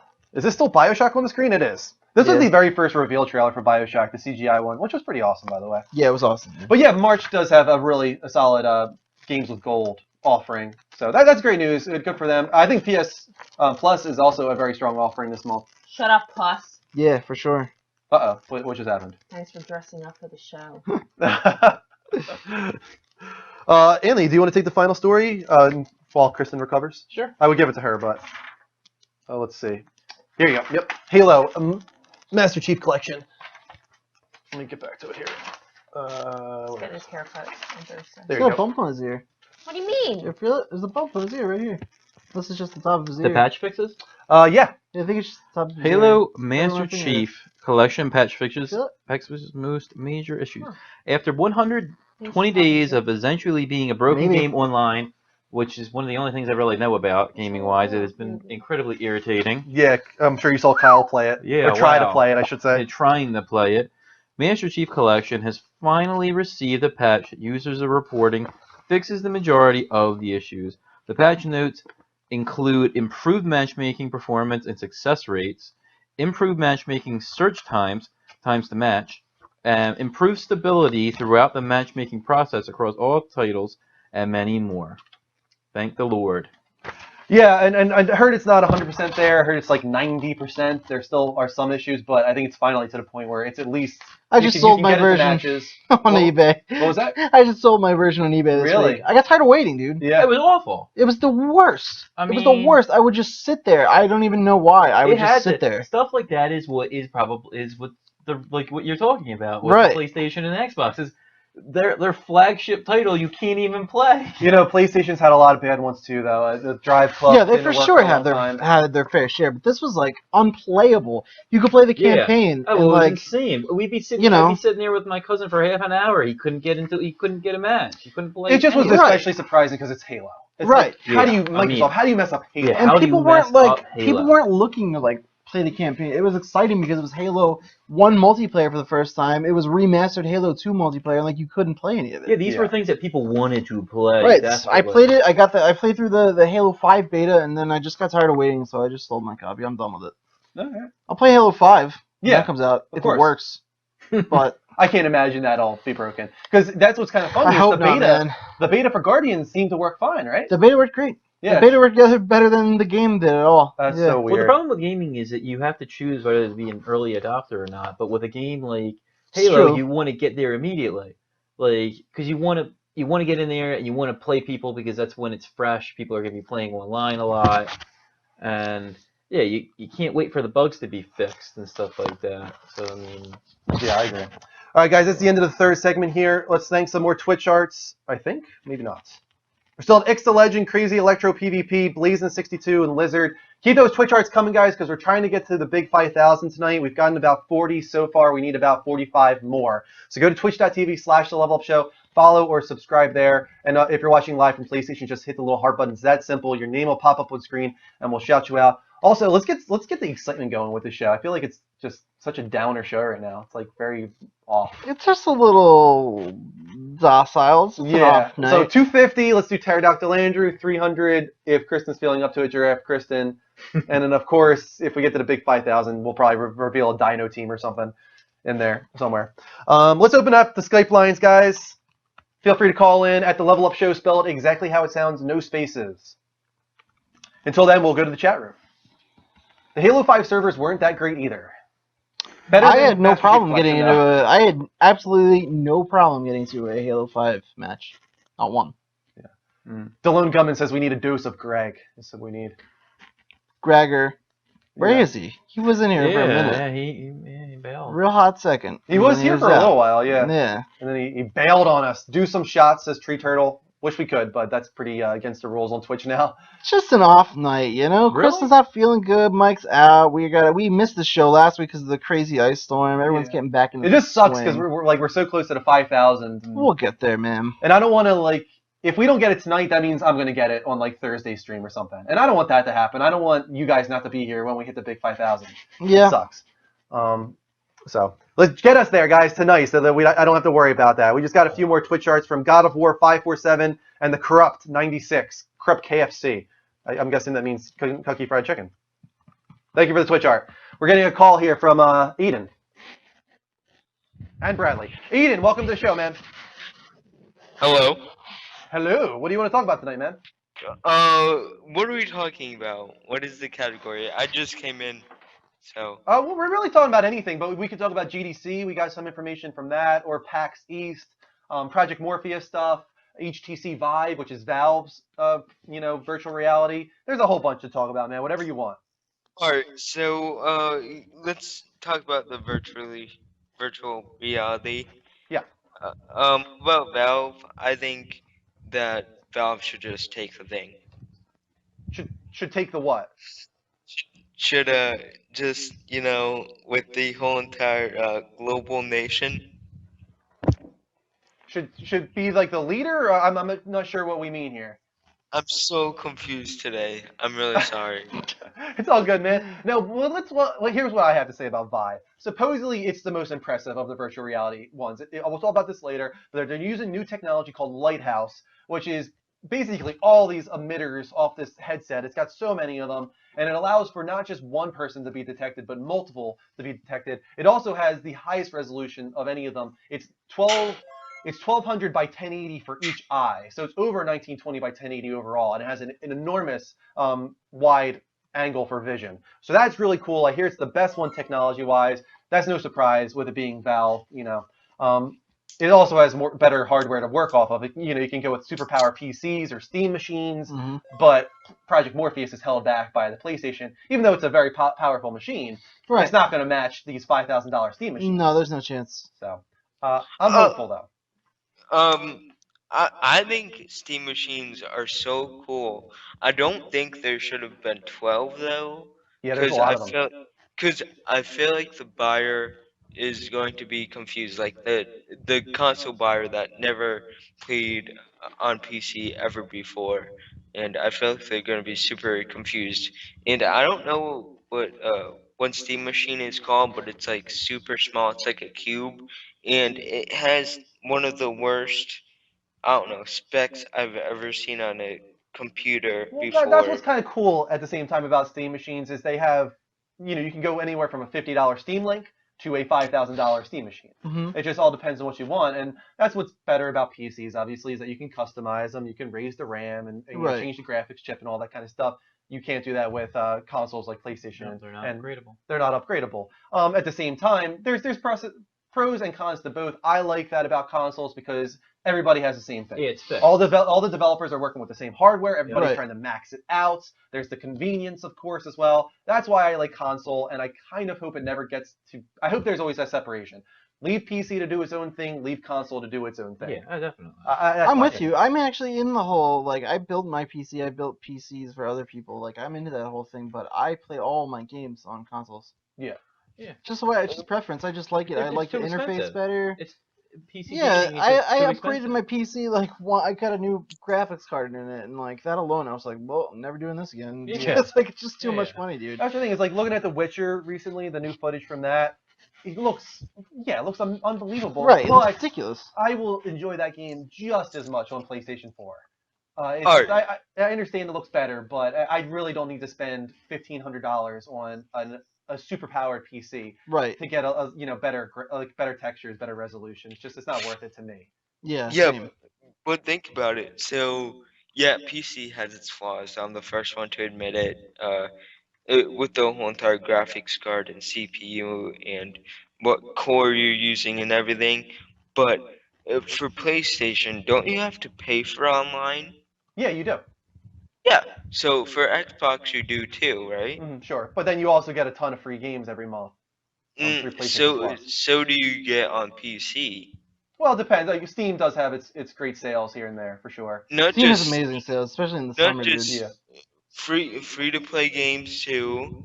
There's Free to play League, games are coming everywhere now for there's sure. League, World at Warcraft. I think PC is the way to go. It just depends on how much money you want to put into your gaming, I guess. Yeah. I don't have any problem spending $50 a month on PlayStation Plus because the amount I get back through the games is enough to override that immediately. And then $400 versus $1,500 for a PC that can run Witcher at maximum settings. It's not even a question for me. I'm not going to put out an extra $1,000 to play Witcher at a maximum setting. Especially when the consoles now are getting to be pretty on par. Yeah. The graphics are good, dude. I have no complaints. Well, that's one of the complaints from PC guys is that consoles are holding them back because why would the developers just go all out, develop these insane looking games when it's really not going to be played near as much on PC as it's going to be on console? So you're seeing more and more parity between console and PC. PC still looks better, don't get me wrong. You're getting higher resolutions, you're getting higher textures, unlimited frame rate if that's what you want. Yeah. But the gap is getting smaller and smaller, and that's pissing a lot of PC guys off, of course. Yeah, for sure. Obviously. Yeah. All right, Ethan. Thanks for the questions, man. By the way, I had no clue what we're talking about this whole entire time. I was really, really confused, and I'm sorry. It's okay, man. We forgive you. Okay. See you later, Aiden. All right. Bye. Love you guys. Love you too. Love you, man. Aiden's a good guy. Let's see if I can call Jimmy back, because I know Jimmy was calling. And then, actually, I think who called before that? Bradley did. See if I can get Bradley here. Do you mean $50 a year or a month for PS Plus? $50 a year. You said a month. Sorry about that. Yeah, I was gonna say that's actually pretty expensive. That would be ridiculous. Yeah, that's $600 a year. That's not For a at all second, that's what I feasible. thought. Yeah, I was gonna didn't say, know. No, $50 a year is what you pay for PS. Yeah, plus you have to think of it this way. You have a console for how many years? You need to update your graphics card to play a game at max settings. How PC's often? like, it seems like every 3 years or so you're forced to update if you want to get the maximum settings. It doesn't seem like we're good. I mean, yeah, here we go. Bradley, welcome to the show, man. Hello, I am here. You're here. What do you want to talk about tonight, Brad? One thing before I do, Kristen, thank you for finally joining us. You're welcome, Bradley, my friend. And just wondering, have you got any information on the new Just Cause coming out? I know that there was some information that came out of PAX. Unfortunately, I did not read it myself. I think it was about the multiplayer, if I remember right. But I could be wrong on that, Brad. So I don't want to misspeak on Just Cause, unless you know something that I don't. No, I just got this book thing and it came and posted up Just Cause 3. I was like, oh, I have that, and then just stuck it up, and I have no clue what the hell. Because Just Cause is a good game. I like Just Cause. Yeah. Now I hear good things about it. I heard that the second one kind of didn't live up to expectations. It seems like the third one is taking a lot of cues from Far Cry. That's just off of the footage that I've seen, like the weapons that they're adding, the devices, whatever you want to call them. He's able to hang glide now, and he has this web suit and all these kind of things that Far Cry just did, 5 months ago or so. Yeah, and I was thinking about when it comes out, actually buying what's the one? Is it Project Morpheus for PS4? Project Morpheus is the one for PS4, yeah. Yeah, so I was thinking when it comes out, maybe buying it because it would be quite cool if you could put it up, say for your Minecraft, and you could it'd be more survival if you put first person view in Minecraft, and you more sort of scale and you turn around, there's a creeper there or someone weird like that. I mean, I think that's what is the point for every game in virtual reality, is that you are much more immersed in this environment. And if it's a survival game, then you're going to feel like you are surviving in this world. That's the idea. Goal. That's the idea. Yeah, exactly. Minecraft is one of those ones, though, where there's such a barrier, obviously, between real life and the Minecraft world that it might be tough to really insert yourself in that world. It's like, if you get a really cartoony looking game, that's fine. You can still kind of have that suspension of disbelief, Borderlands kind of, Borderlands, cell shaded kind of but thing. if you're going to the extent that Minecraft goes, where it's just blocks, I don't know if that's the kind of game that I want for virtual reality. I'm thinking more like No Man's Sky. That seems like the kind of game that is perfect for virtual reality. Yeah. I still scream. I still scream when people is behind me and just explodes. Ah! I still scream my head off. Because I jump real easy. I jump at Skeever on Skyrim, jump at you. I jump at them. I was like, ooh. I jump really easily too, man. I'm no good with horror games. I'm the worst with it. Just virtual reality for horror is going to be. Oh, I won't even touch it. Yeah, that's going to be scary. That's going to be scary stuff. I'll try it though.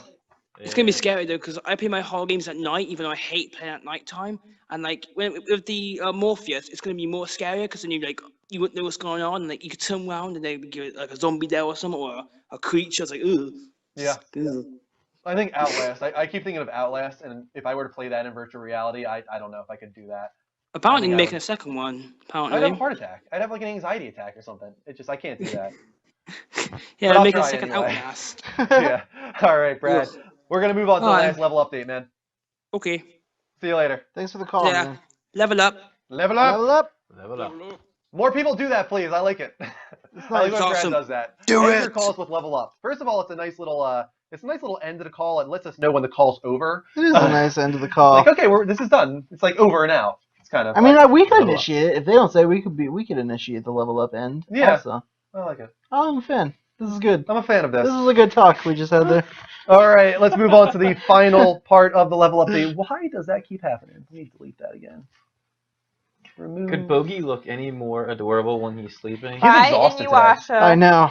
Hey, Yasha, how you doing, man? No, he's not. He's just bored. That's why he's sleeping, because he's bored. He was like barky as crazy earlier, you said, and then when Dean came in, he didn't bark one bit. No, he's totally silent today. That's so weird. Yeah, he like barked Because he himself barked out. all day, and I was so mad at him. He freaks out whenever I come in usually. Yeah, and he He jumps. was Yeah. totally fine today though. Let's wrap it up with the final part of the level updates. Rock Band 4 has been announced for the PS4 and the Xbox One. We've been talking about this several times on our show, what they should do with Rock Band now that it's finally coming. I still say there should be a free-to-play game. You have your iTunes type store. Everybody gets the game for free, and then you just buy your songs for $1, and that's it. That's a pretty good idea. I think that would be awesome. Obviously, you still have to buy your peripheral. Thank you, Player for the Twitch art. But I think maybe have packs. Like try and get people on board with like 12 songs for $8 or something like that. Like able to sell albums in one go for a deal. But otherwise, every song's $1. I think they would make a killing. Yeah, for sure, dude. That's actually a really smart idea, I think. It's like anything. I mean, if you see that 99 cents tag, you're just going to click the button. You're not going to think twice about it. Or maybe they can make whole album like their own, or like this, so whatever Compilations or like something. their own albums, kind of like iTunes does. You buy the song 99 cents, you buy the whole album $13.99 or whatever. I would do that. What they did in the other generation was so dumb. I understand it's cool to have these compilations or these bands with their greatest hits like Green Day and Metallica, but like, why would I spend $60 again for like a disc version of this game? Like, it doesn't make any sense. Like, allow us to just download that song pack at a lower price than if we were to pay for each song individually, and you're going to get a ton of people on board. Here's the thing. I get what you're saying, but I'm 1,000% gonna buy this. Even if it's like not dude, that case? I love Rock Band. Really? Dude. I Okay. love it. Well, I think somebody said in the room, it's a truth. People like getting wasted and playing Rock Band with their friends and having Rock Band. I just love it, dude. Yeah. And, like, I grew up as a musician. I've been a musician since I was like 11, and like the game actually is pretty like spot on as well as like it's particularly with the drums. It's kind of crazy like how much you can learn from playing Rock Band's drums compared to like the actual drum kits.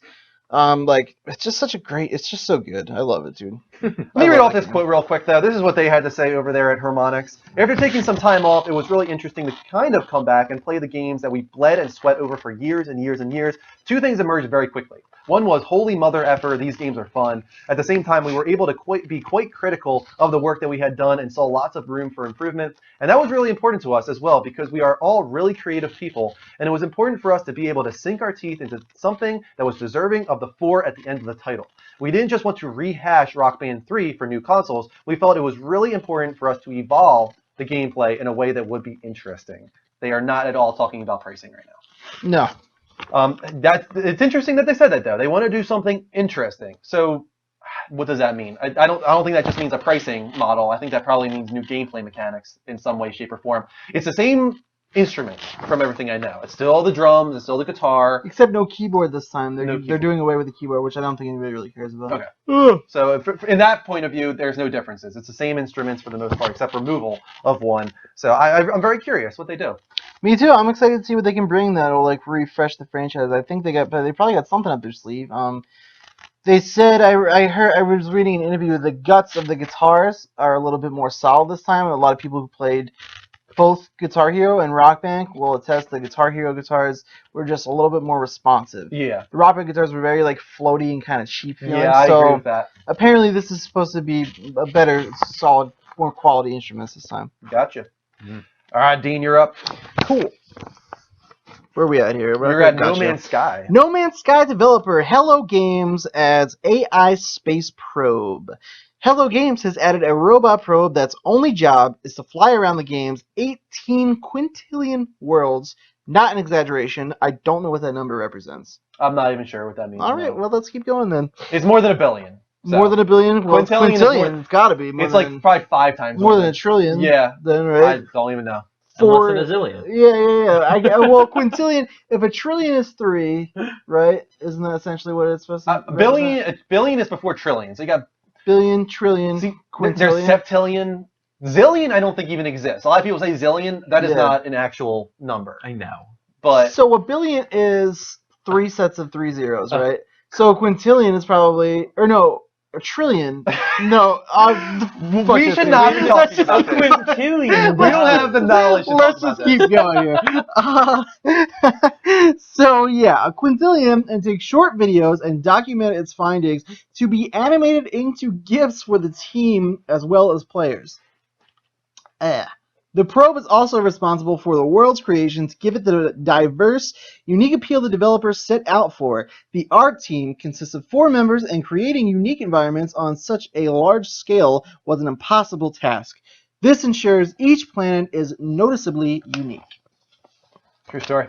Yeah, they're going balls to the wall with this game when it comes to I hope it's a true story. the 'Cause you wrote procedural that stuff. shit. Yeah, no, that's a true story. It sounds insane. We talked about it before. I don't really have any interest in this. Everything they're saying Yeah. about the math is true. They're not lying about Right. how long it would take to see everything and all this kind of crap. It just means nothing, Right. technically. Right. Like, it doesn't matter if this is going to take 4 billion years to find everything and the sun's going to die before that happens. Like, that doesn't mean anything because we're all going to die in 100 years or less. So, but at the same time, it is cool that they found a way to procedurally generate this game in such a way that it is endless, essentially. Yeah. That is awesome. It is cool. The game itself. Are you gonna play this? Oh, 100%. Are you really? This is 100%. something you're really No interested doubt in? in my mind am I playing this, yeah. I can't play it because of what we just said. Because I know that there's no way to complete it. There's no way to That's not end true. it. Like, That's not true entirely. What do you? I don't how know do if you know. Finish it. The point of the game is to make it to the center of the galaxy. Okay. At the center of the galaxy, there is something of big importance that everybody's going to be like, oh my god, this means so much. Like, I don't know exactly what that is, and they're keeping it secret. And that's, I think, something to do with the symbol of the game. It's this kind of diamond with this goo inside of it. I don't know what it is. But I have a feeling that whatever is at the center of the galaxy has some mythology around it to dealing with that object. And the world itself, they've already said, is that the mythology is implanted throughout the entire universe. Like, even with all the procedurally generated elements, they're somehow going to tell the mythology through that. So Okay. that's really cool in my opinion, and I like the idea of there being a linear part to this game, but otherwise it is endless. Yeah. See, that is just really will kill my OCD. Okay. I can't do it. I can't I get understand. into it not knowing like this is how I finish it. This Yeah. is how I get all the trophies. This is when I'm done playing this game. I'm not like that. Like, when I am no longer enjoying myself with the game, I do not care if I'm only 5% done. Like, I'm done. Like, that's it. Like, I'm not enjoying this anymore. Like, I got my fill, whatever. I'm done. Like, that's my I have games that are like that Yeah. for sure. But a game like that I know like I don't, you know what, maybe not, because I don't know, like essentially like games like Marvel Heroes and like DC Online, like I like those, like MMOs are essentially endless. Yeah. And I enjoy them. So I don't know, this just doesn't seem that fun to me. It just seems like a lot of flying around and exploring. Like, that's cool if that's what you're interested in, but like I don't know, I haven't seen any gameplay. Essentially you get a gun, I heard, right, of some kind. You are traveling this universe, finding weapons, you're finding armor, you're building your ship, you are discovering new plant life and minerals and wildlife, and you're basically you are a discoverer in this world, essentially. But the main point of the game is to find your way to the center of the galaxy, and that means upgrading your ship, upgrading your armor, upgrading your weapons, so that you can get there. See, I like upgrades. That's good. Yeah. I think I have to wait. Upgrades, yeah, okay. that's they like get it me. too. Dude. I That mean, whole like, type of thing is all I'm all I always about it. talk to him about how much I liked Baldur's Gate for that reason. Mhm. I loved improving my armor and Yeah, swords, same and here. weaponry, all that kind of stuff. Yeah. I'm into all that. Getting Any to kind of level progression kind of thing, I like that a lot. I don't know. I think I just need to see a little bit more from this game before I make like a real judgment. Before Kristen reads the final story, let me just thank you to some Twitch hearts here. We're above 50. That's good. We're getting there. We might hit it tonight, guys.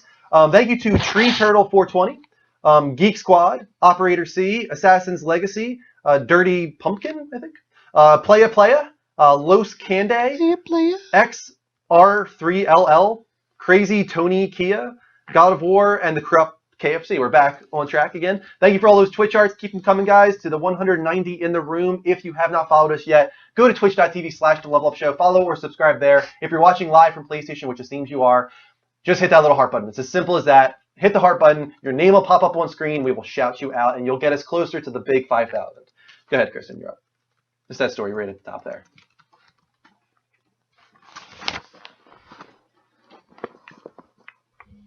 The green one. Yep, the green one.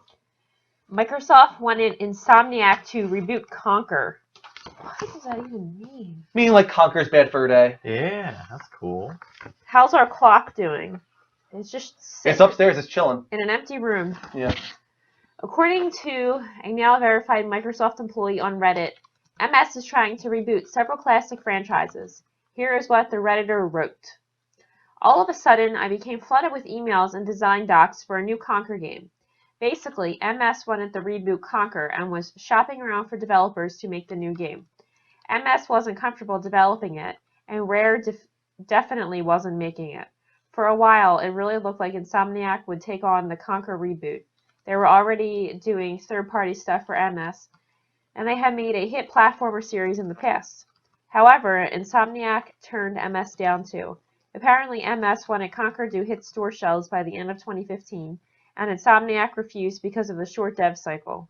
MS wanted Conquer out the door really quickly because they wanted to reintroduce audiences to a bunch of older IPs that MS was planning on rebooting for 2016 to 2017, like Perfect Dark and Banjo. It's a long quote. Is that it? Are you done? Yeah, sorry, I'm not, like, energetic. That's fine. What do you think about this? Insomniac potentially taking on Conquer. It sounds like it's never going to happen, but do you think they would have been a good fit for that? I think Insomniac can pretty much do anything. Yeah. Personally, they're one of my favorite developers just because they're so out there. I They're think not afraid to Sunset take Overdrive chances. was a part of that for sure. Yeah, it was crazy. Dude, Ratchet and Clank even does some like insane stuff. Oh yeah. With some of their like weapon design and things. I mean, they're up there with like some of my favorite developers. I could see them do anything. I think that they were just at the top of their game for a while there, especially with the early Ratchet and Clanks on PS2, and then a little bit with Ratchet and Clank at the beginning. Resistance started off strong and it just kind of fell apart. A lot of that had to do with the marketing from Sony. They really screwed them over with that. It wasn't marketed well. And then going over to Fuse, which was a disaster. Fuse was a mess. Keep trying to retread Ratchet and Clank by doing all these different genres with it, like tower defense and All for One and all these. They destroyed that franchise in a lot of ways, and now they're trying to reboot it as a result. I hope that works out. So Sunset Overdrive was great. I hear that's an awesome game. I have a feeling they're getting back to their glory days. I have a feeling the Ratchet and Clank reboot is going to be awesome. Sunset Overdrive 2 will be great again, and I think we're going to be seeing some awesome Insomniac. I think so. I'm gonna play the Ratchet and Clank reboot for sure. I'm a fan of their just when they do Ratchet and Clank the way it's supposed to be, just 3D platforming. Like Into the Nexus was awesome. Rebooting Ratchet and Clank when there have been so many Ratchet and Clank? I think it's because they realized that they went off track with the series. They did, and they have a movie coming out. And I think they're trying to get everything. If you don't mind me asking. They tried to change the genre in a lot of ways. They tried to do tower defense. They tried to do this co-op thing, and it was all well and good, but none of those games were feature filled. They weren't. None of them did what the original Ratchet and Clanks did. They didn't tell a cool story. Like it felt like rehashes, and it felt like almost like they were passing off the game to like the C level guys at Insomniac and like do this sure, yeah. so that we get a Ratchet and Clank game out every 2 years. It just kind of felt like they were cashing it in or something. I don't know. So what are they going to do with this reboot? Are they bringing back the same voice actors? Are they changing It's all the animation? same stuff. They're retelling the first story but changing it in a lot of ways because the movie is exactly the same story as the first game. As the very original. Yeah, the original first game. The movie is telling that story, and the game is launching kind of alongside, I think, the movie reboots. So they can't exactly retell the first story again. They have to reboot it by changing things. So it's almost like we're getting Ratchet and Clank with a new storyline entirely. But the characters are the same. It's still the same characters, still the same voice actors as far as we know. But they're going to change it in some way to make this fresh and original. Huh? We just don't know what that means yet. But it could be cool. I hope it is. Let's open up the Skype lines, guys. Feel free to call in on Skype at the Level Up Show, spelled exactly how it sounds, no spaces. Until then, we'll go to the comments. We got some salty in here. I don't really know what's going on. Everyone's typing what they interpret M as to represent. I started that. You did? How did that happen? How did this happen? I'll start. I said monster spaghetti. Then I said must shart, and then I said something else. I said a lot of weird stuff. Fair enough. I think we're at 627 of 684. We need to hit 684 to get to 5,000 Twitch hearts, guys. Get us there. Hit the heart button right now, live from PlayStation. We're getting a call from Jimmy. Jimmy. Jimmy. Hey, Jimmy, how you doing, man? Oh, never mind, not Jimmy. Is it? I can't read this. Yeah, this is Jimmy. Oh, nice. There we go. I got the right person then. Jimmy, what's going on, man? I was like, please, come on, please. I was doing 3 tries. You were trying to call in. I did see you trying to call in, but we had Bradley first. We have an order to things. We have to, acknowledge. Yeah, it's alright. I called a couple times, but I want to talk about Avengers really badly. Yeah, let's Here we talk go about again. it. All right, go ahead. Let's go, Dean. Alright, I want to say, what is your favorite Avengers scene? Can I go first? Yeah, well, what are we talking about? From the new trailer or from the first movie? No, the first Avenger movie. Oh yeah, go ahead. What do you got? Can I go first? Can I go first, Dean? Yeah, go ahead, man. Alright. This is probably everybody's favorite scene, but it's when Hulk got Loki, started like slamming him on the floor. That was just like the best part. It was like, wasn't Loki saying like, I'm a king and then you better bow down to me or something? I'm a god, I think Yeah. he said. And then you dull Yeah, I'm a god, you Yeah. better bow down to me. And then he like doesn't care that. And then, and then Hulk says puny god. Yeah. Which I think is his only line. You know what in the the best movie. part about that is? Pretty We much. saw it in theaters twice. Yeah. And we couldn't hear Puny God. Because so everyone many people freaked was out. freaking out, Same here, cracking dude. up. I had to go home and Google. I was like, what Yeah, I did was he like, what say? did Hulk say? Yeah, it was. I think So everybody had my that. favorite scene is it happens really, really quickly, but if you catch it, it's awesome. It's like the Battle of New York, and they're kind of giving everybody their time in the sun, so to speak, and like everyone's getting their little moment. Yeah, it's almost like a one-shot It's a scene where it's giant just Right. painting going shot. around. And Yeah, it's awesome. it kind of Iron Man is kind of carrying through, kind of like by I know him exactly flying what you're through gonna each say. scene. You know what I mean? He is like kind of like showing off each character as we watch Iron Man fly through. So Iron Man flies through the air. He lands down in the street real quick. Captain America throws up a shield, and he does a repulsor on the shield, and I was like, Yeah. that was my favorite bit in the world, dude. He takes out like 12 dudes, and then he just proceeds to like fly up the building. and then he's off just again. rips dudes off the building as he goes. That blew my mind. Yeah, that was a That really cool was- scene. Yeah, that was my So favorite, easily. What about you? What's your favorite scene? Oh man, well you guys literally covering like some of the best scenes in the entire movie. So I don't know if I were to take a scene. I adored when Hulk punched Thor. Like, Yeah. that was pretty fantastic. Yeah, that was too. awesome, dude. It was just so much fan service in that movie. Yep, like, there really good was lord. a ton, dude. My favorite, and this is purely just fight-wise, I think the actually best choreographed fight scene part of the movie is Thor versus Iron Man.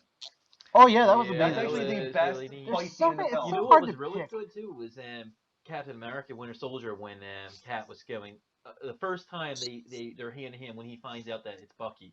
Yeah. Hand-to-hand Oh yeah, fight dude, was that was so amazing. visceral and It was so brutal. quick. As it It should was so be. quick. The pacing was CQC insane. going on there. Yeah. Yeah, the A lot of good. choreography and the way it was shot. Oh, Yeah. it was so neat. Yeah, that's pretty much the only thing I saw of Winter Soldier. I haven't seen that movie. No entirely. way, dude. Yeah, Well, I saw that- the end of it. With It's him. really That good. scene too, where at the end where they are like pretty much killing each other, and he manages to trap his arm and choke him Yeah, out. that's really That good. was a really brutal fight sequence. Yeah, it was too. awesome.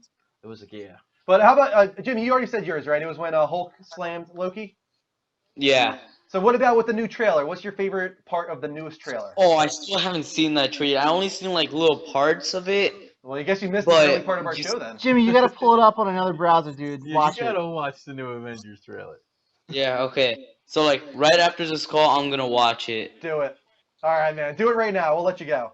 Do it right now. Right now. Level up. Like, cookie down. Put the cookie down. Level up.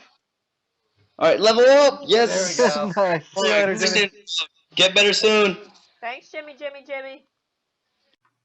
Oh, did I hear? Cyclonius Games has been trying to call you. Yeah, I'm gonna call. Did I Cyclonius hear him Games say back. put the cookie down? Yeah, he did. Yeah.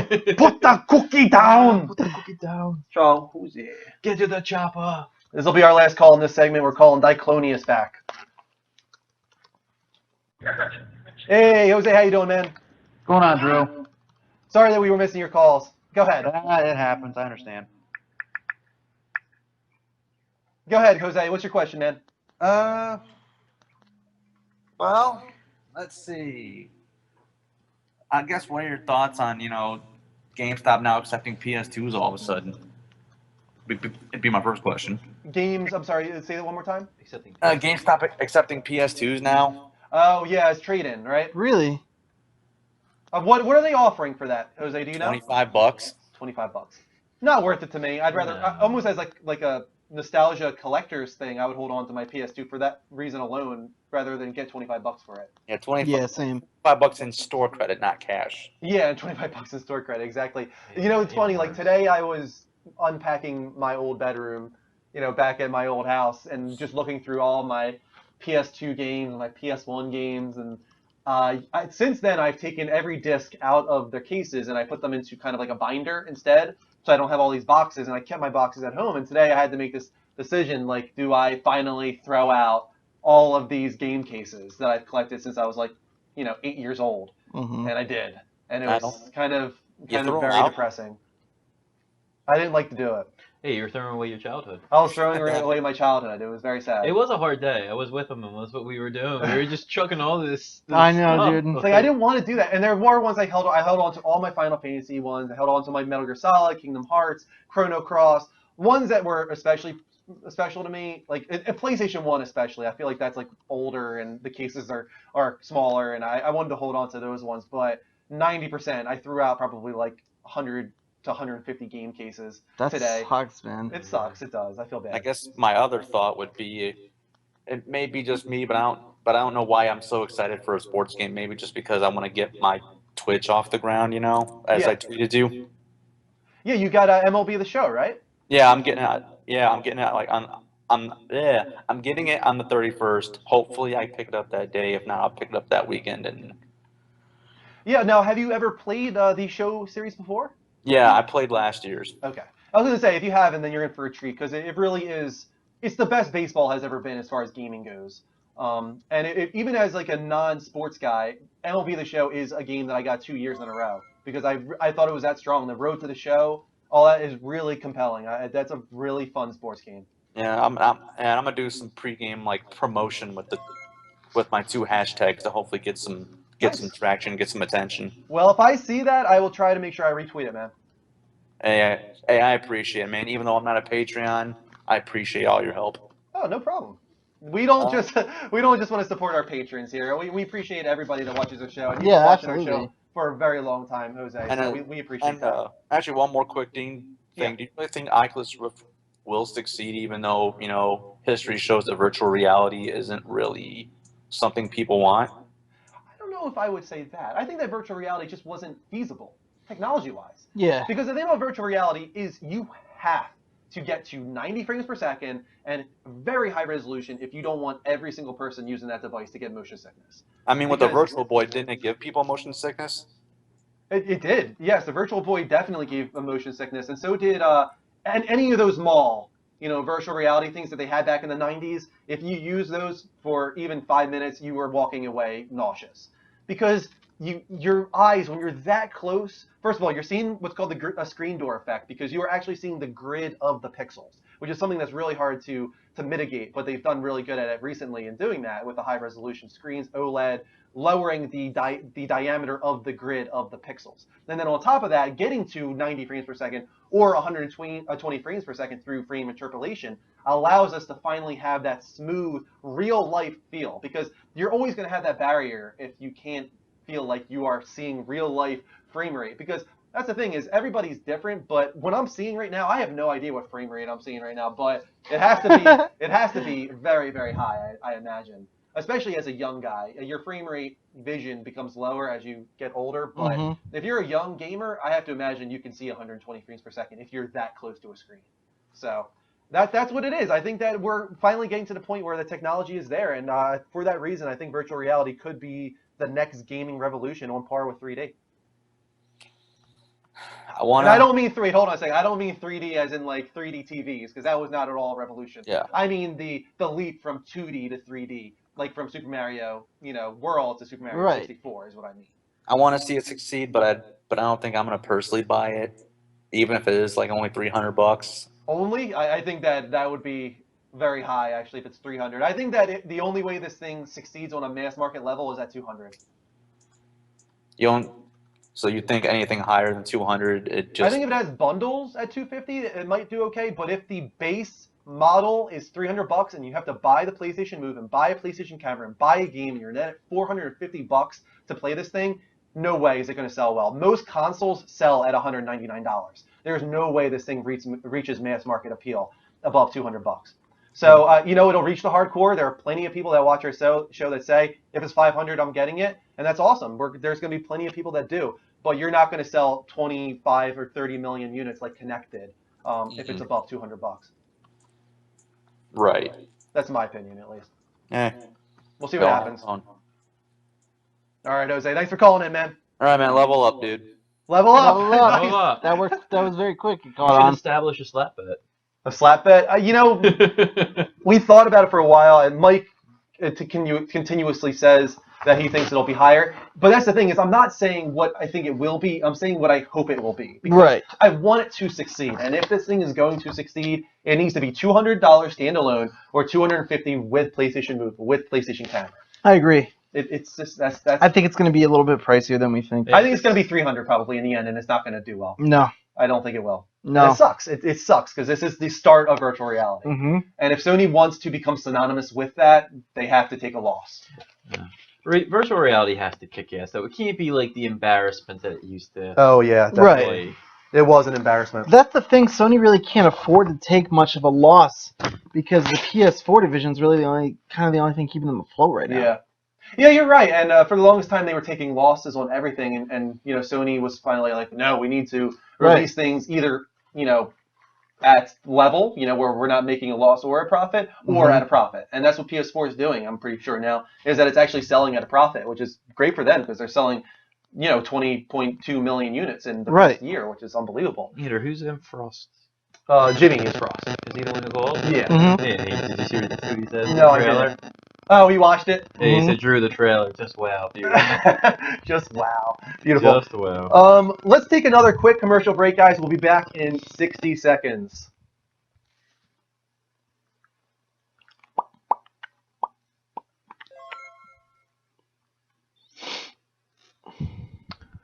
Can we get much higher? Secret word? What would the secret word be? Veins. What is it? Veins. Veins. 634. We still need another 50 hearts. I don't think we're getting in 30 minutes.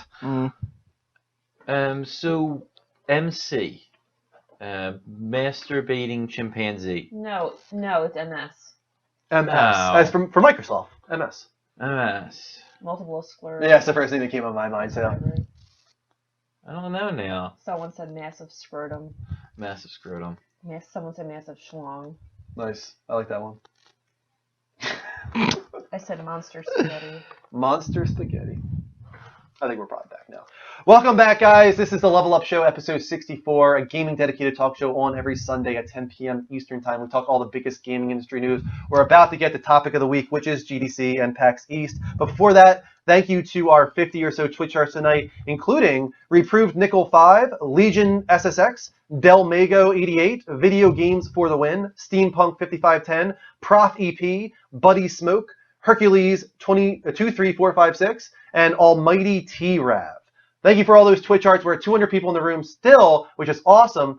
If you haven't followed us yet, do it right now because we could hit 5,000 tonight if we get a huge surge of follows right now. Go to twitch.tv/levelupshow, follow or sub there. If you're watching live from PlayStation, all you got to do is hit that heart button. It's really easy to do. Hit the button, your name will pop up on screen, and we'll shout you out.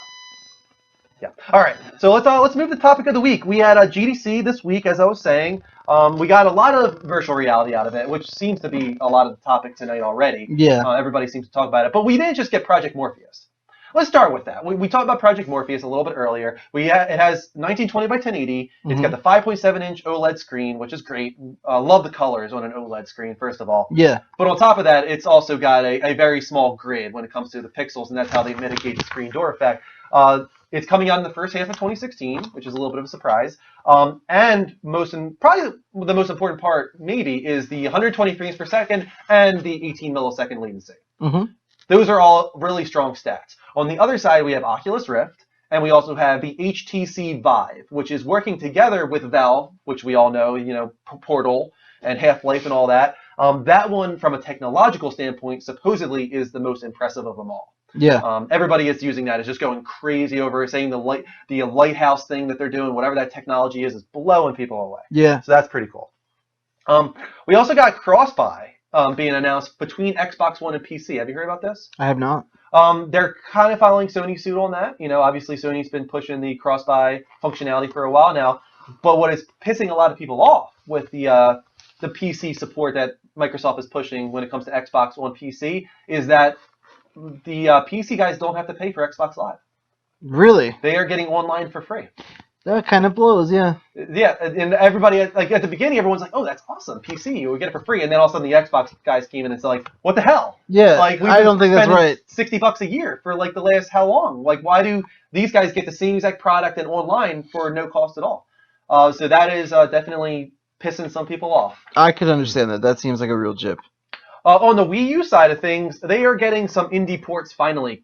Octodad, Deadliest Catch, Don't Starve Giant Edition, Never Alone. These are all games that came to PS4 a while back. Did not come to Xbox One because of their parity clause, but I guess Wii U doesn't care about that, so that's awesome. So you get Wii U guys, you're getting some great indie games, especially Don't Starve.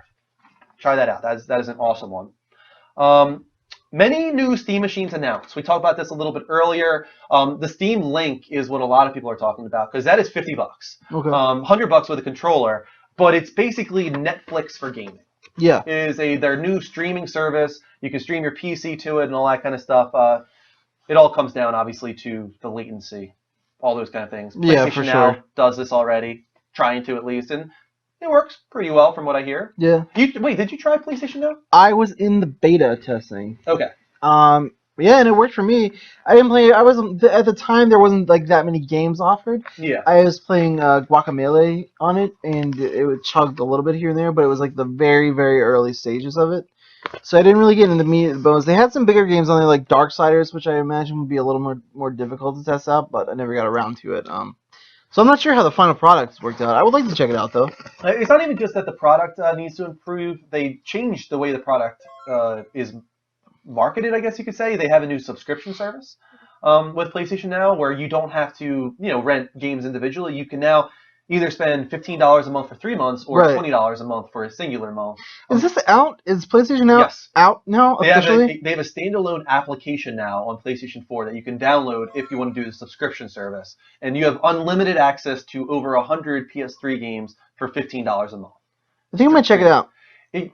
For the $15 a month, if you buy 3 months, that's not too bad. I think that's pretty decent. I think 20, even though it's only $5 more a month, that pushes it. I feel like 15 is that sweet spot, Mhm. and I hope they kind of just lower it off. Have you to tried that. this at all yet? I have not tried it once, no. I think I'm gonna try it out. They have, I think, like a week or more than that for free trial, which is pretty cool because you can That is definitely cool. play some games in a week and finish them. You can get a good enough feel for the program Yeah. and how well it works in a week for sure. Because they have all the God of War games on there, and Yeah. God of War is typically like 8 to 10 hours. So Ascension is a game I always wanted to play, God of War Ascension. You ever played it? No, I never played it. That's the only God of War I didn't play. So maybe I should try the free trial and play God of dude. War Ascension. It was for free. it was a fun run through it Yeah. for sure. Yeah, it was a little goofy. The story was whatever, but Little gameplay's goofy. good. You know.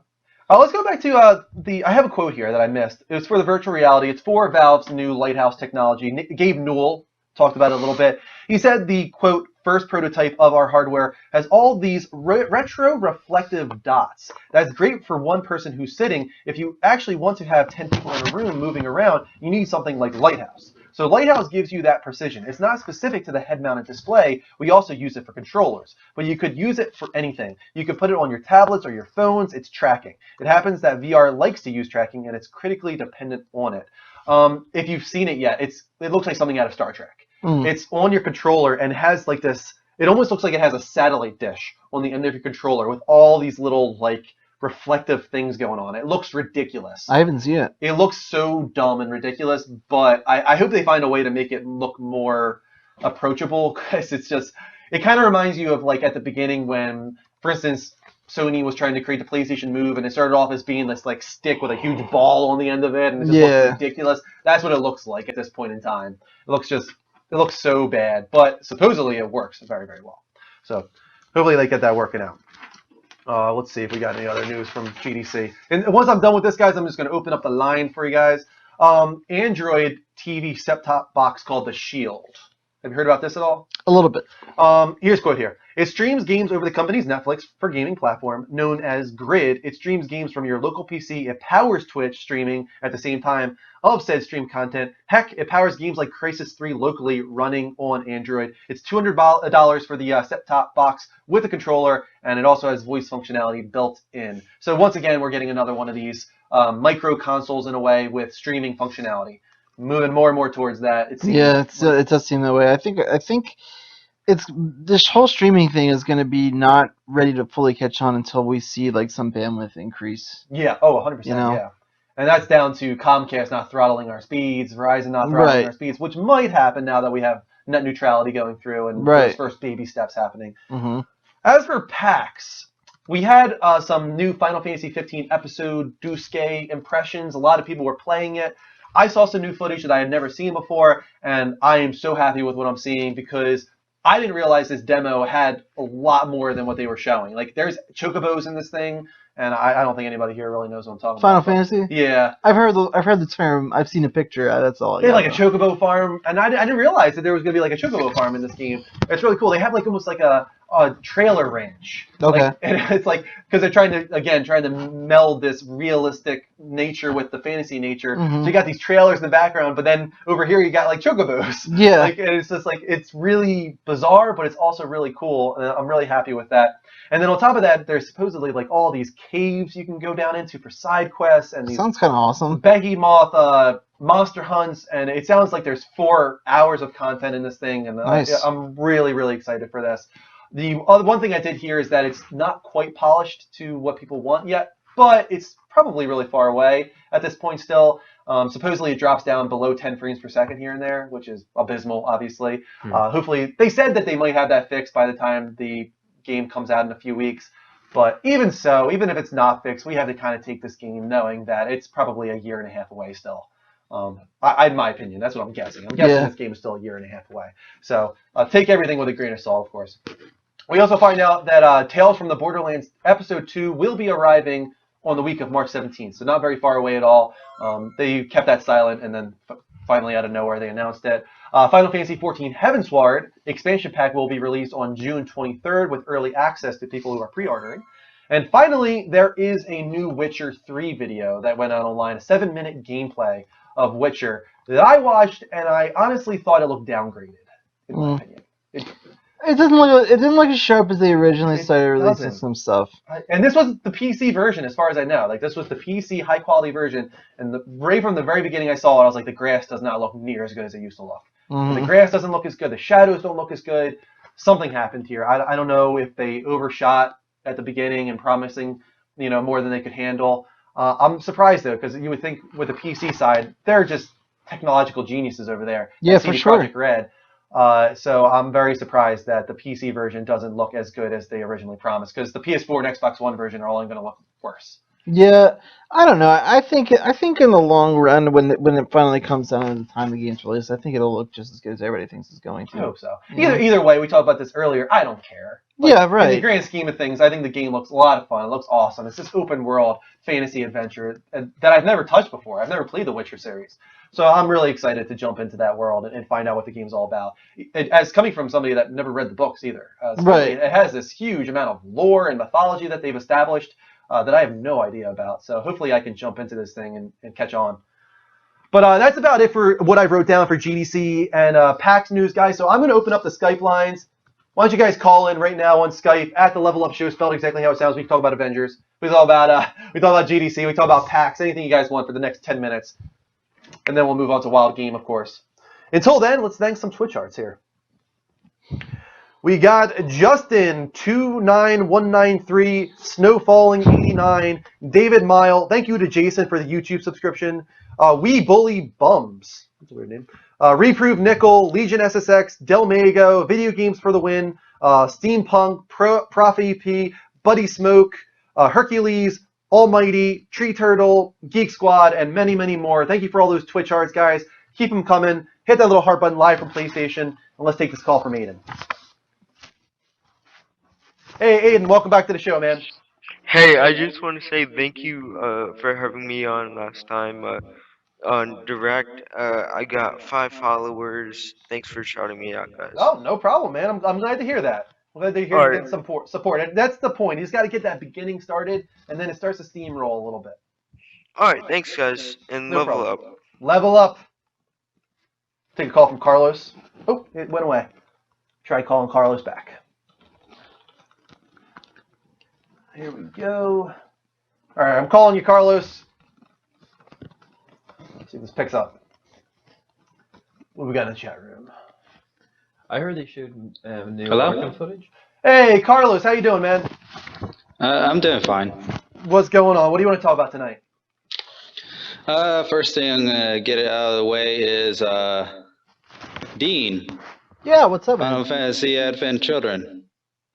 Wink, wink, nod, nod. Let me know whether or not I should contribute to that. I mean, I'm looking at Amazon right now. It's $18.39. I have Prime shipping, so I can just send it to you, and it'll be there in 2 Steve days. wants you to watch this, dude, so bad. What do you? I mean, I watch it, dude. I mean, What you've do you- never yeah, what seen, exactly you've do never you played a want? Final Fantasy. This would probably be a great little entry to this to the universe to get a taste of what it is without having to go through the JRPG elements. It's pretty much just really nice action scenes, some really good story build up. You won't be completely aware of what's going on, but I'm almost positive you'll enjoy what goes all into it.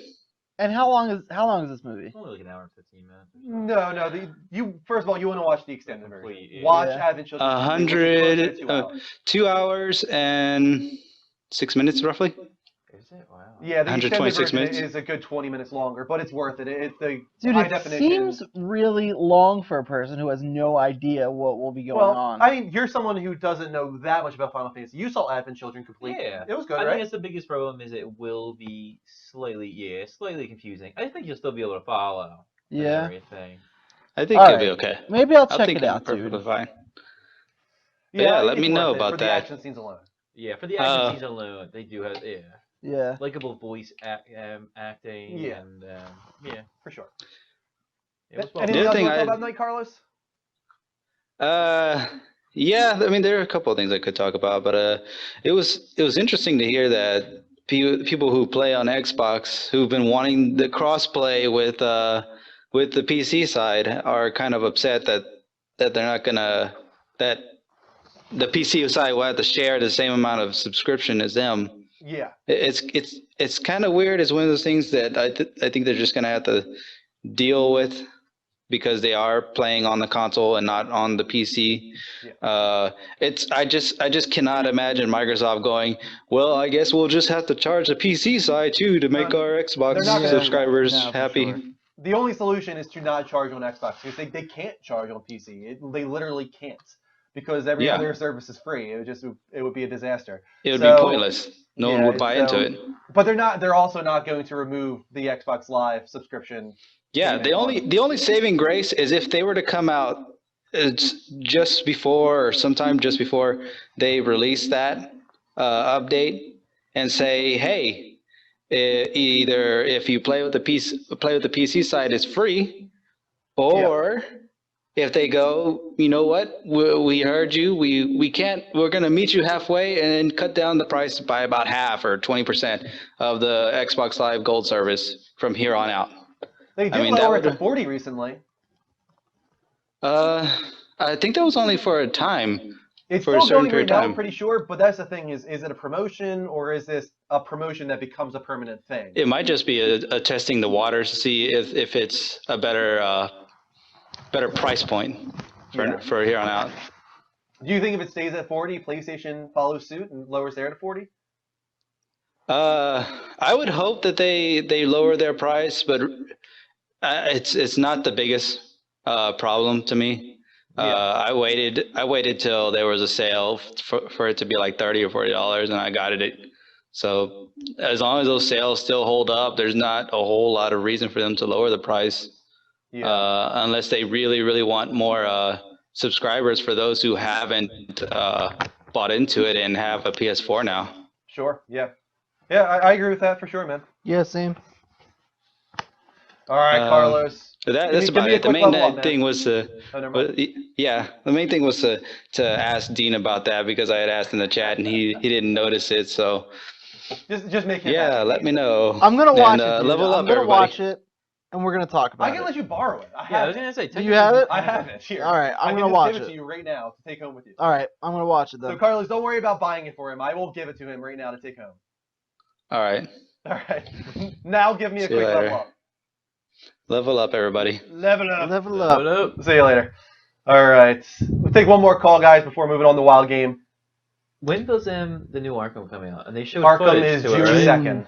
Did they show new footage? Didn't they? Like, There's a new trailer, yeah. Yeah. Gotham is mine. I don't want to watch it because I'm actually just genuinely really excited about it. Like I'm Yeah, gonna borrow. dude. I'm borrowing one of his PS4s. Like it's happening. That in order to play that game game. is gonna be something else. Don't even Yeah. get me This one started is talking gonna be about like that genuinely game. the first game that I played in a long time. It looks pretty sick. I agree. Thank you to some Twitch arts here. We got Parasite and Dr. Chucks and Justin and Snowfalling and David Miles. Thank you for all the Twitch arts, guys. Keep those coming. Hit the heart button live from PlayStation right now to heart us. Let's take this call from Eddie. Hey, Eddie, how you doing, man?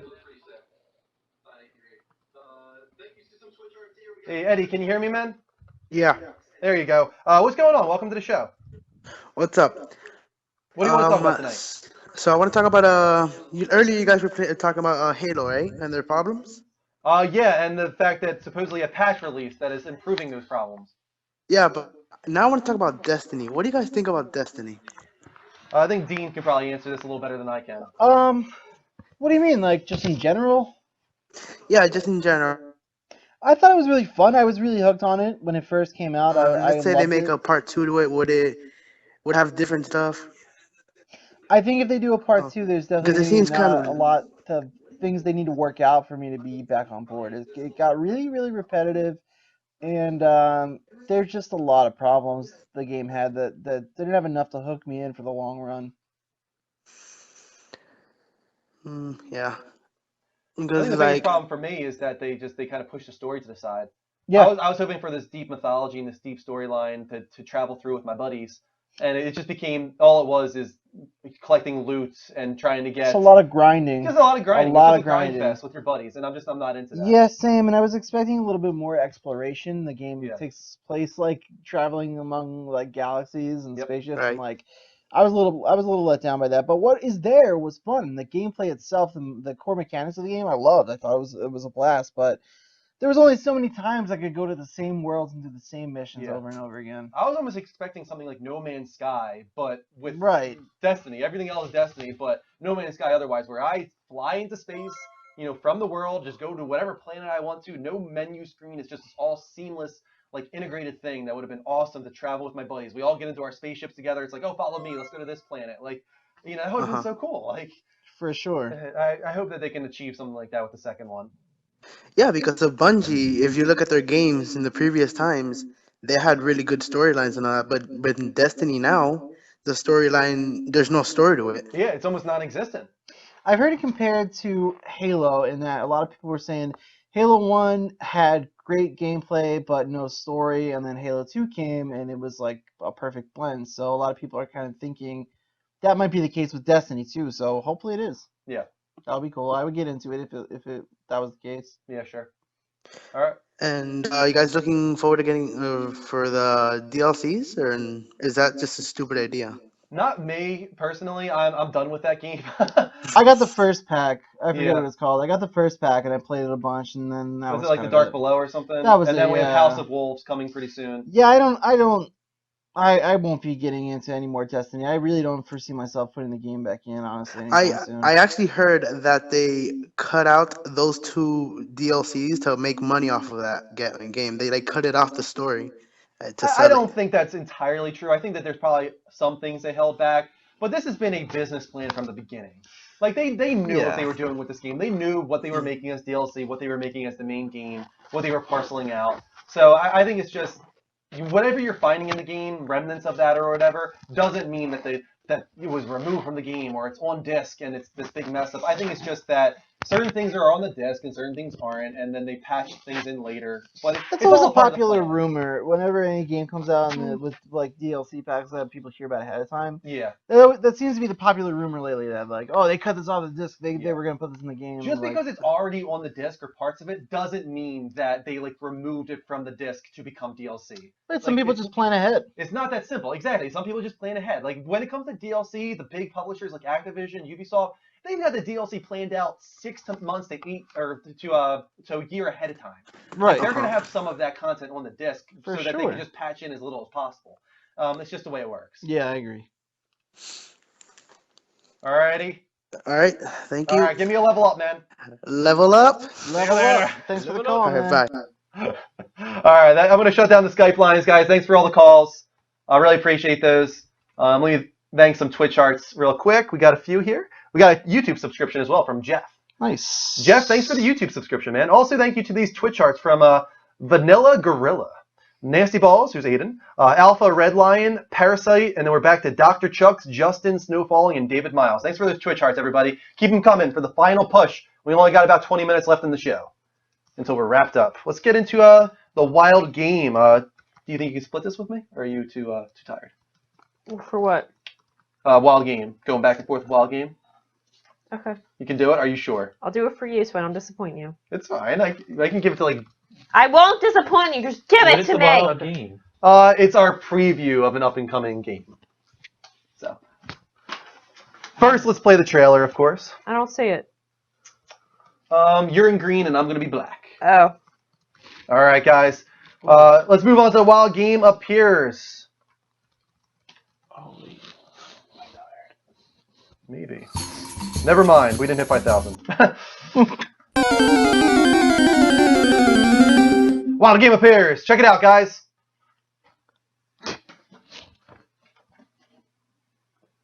What am I supposed to read?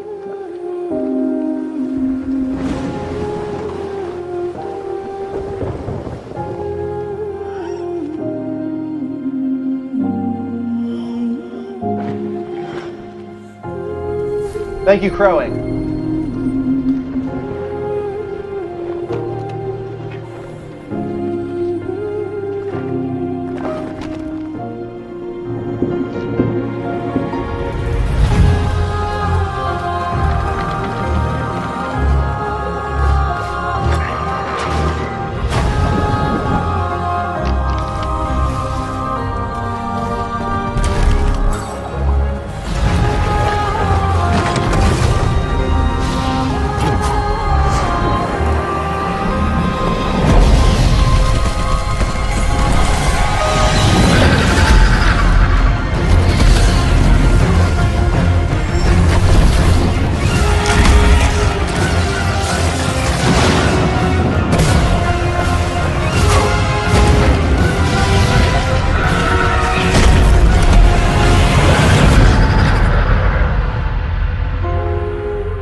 I've been very excited about this game since the beginning. This was announced at E3, I think 2014.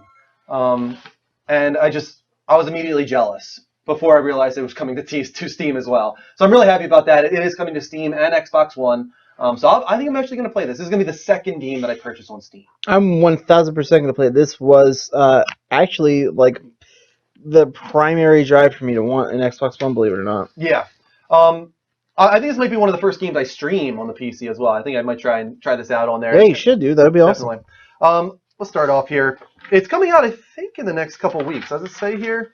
I forget. I forgot it was even this soon. It's very soon. It's in the next couple of weeks. It's called Ori and the Blind Forest. It's developed by Moon Studios. It's this charming platformer, published by Microsoft Studios, of course, and will be available for Xbox One, PC, and eventually Xbox 360 at a later date. They did delay it. You take charge of Ori, a white guardian spirit who has fallen into the forest. The larger, mother-like creature you see in the trailers has taken Ori in to care for him. Kuro, the evil entity in the game, seemingly takes this mother creature in an almost Bambi-like way. This forces Ori to go out and explore the forest alone. Yeah, you guys might have seen the prologue trailer that was shown at the very beginning. It's really sad, actually. The farce starts to die. Like, the farce is alive in a way, and it seems to be like this guardian spirit, this evil owl or whatever, makes it so that the food depletes, and then the mother can't survive because she's giving all the food to this little white creature named Ori, and it's a really sad moment. So I'm guessing that Ori is going to be trying to combat this enemy and bringing the farce back to life. You will eventually meet Scene, a glowing light creature that will help Ori, attacking enemies along the way. He does this automatically from afar without needing to aim at the enemy by the player. This title is a classic style Metroidvania platformer. Is that correct? Yeah. Wow, it's a Metroidvania. It's a mixture of Metroid and Castlevania. Vania. Yeah. Mike said this game comes out this Tuesday. This Tuesday. I thought Vane. I did Yeah. not know that. I'm so happy right now. so. Yeah. It's going to be awesome. You will start with only the ability to jump and then learn more abilities. For yourself, I think it's Signing. Sain? Sain! All right. For yourself and Sain along the way. Many haven't been seen yet. However, they have shown a few. One of these is Bash, which we can see in one of the clips. You can see on the screen here. You'll see Bash a few times. The player must be quick with their fingers to keep Ori in the air. In this case, it helps him escape drowning in the rapidly rising water. You must bash into objects and enemies to stay above ground. Another is allowing Sain to attack 3 times per swipe instead of once. And finally, there's also a double jump ability and a wall jump. With those familiar with Mega Man will recognize. You can see him doing that multiple times throughout this trailer in order to traverse. There's also this kind of cool change of physics here. You can see like he modifies gravity so that he can keep jumping throughout the environment. It's really cool. It kind of looks like Mario Galaxy, like Yeah. when you attract to bubble the bubble. You know what I mean? Yeah, it does. I can see that for sure. You will collect spirit lights when you defeat an enemy or bash certain objects. These will progress your level, allowing you to upgrade/unlock new abilities. There are many areas and enemies that you cannot access immediately. That's where the Metroidvania style comes in. When you found you do not have the ability skill set to do so, that's why you have to get these abilities to reach the environments you couldn't at the beginning. True to Metroidvania form, there are places you have to come back to in order to progress further. Apparently, his name is Sane. Sane. Yeah. Yeah. I'm going with Sain. I like Sain better. A really cool mechanic is the Soul Link. This will allow you to create checkpoints anywhere and anytime you want, given you have the spirit energy to do so. Spirit energy is not an abundant source, so you must be strategic in use and placement. Moon has claimed that there will be no significant loading times in this 1080p 60 frames per second title. It is absolutely stunning and gorgeous. The animation, the art style. This legitimately is one of those games where you can say this looks like a painting or an anime or whatever come to life. They nailed it in that regard. And finally, the game seems to have a very deep and emotional storyline, as I was saying earlier, that will match the beauty of the level design. Those privy to it have touted it to be on the level of Iron Giant and The Lion King. There's a lot of mystery to Ori, what his destiny is, and why Kuro is such a dick. I didn't write that, Mike did. But no, I'm so excited for this game, just for the atmosphere and the graphical artistic direction alone.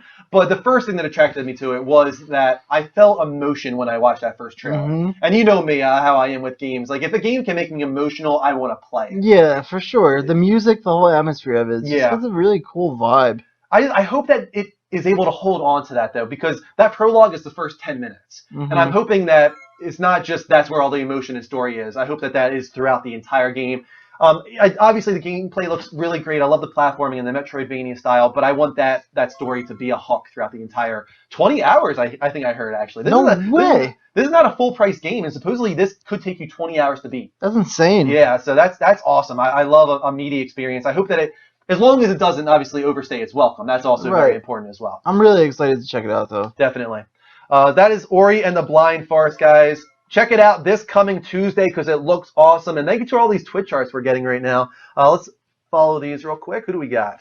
We got Psymaster 2K, Red Stroke, Colt is Claw, Resin 212, Nukeem, High 447. My name is Earl, Crowing 12, X Kadash, Youngrick, Apex, or is it Apex? Apex! I think is what it says. There's a lot of E's in there, so I'm going to go with that.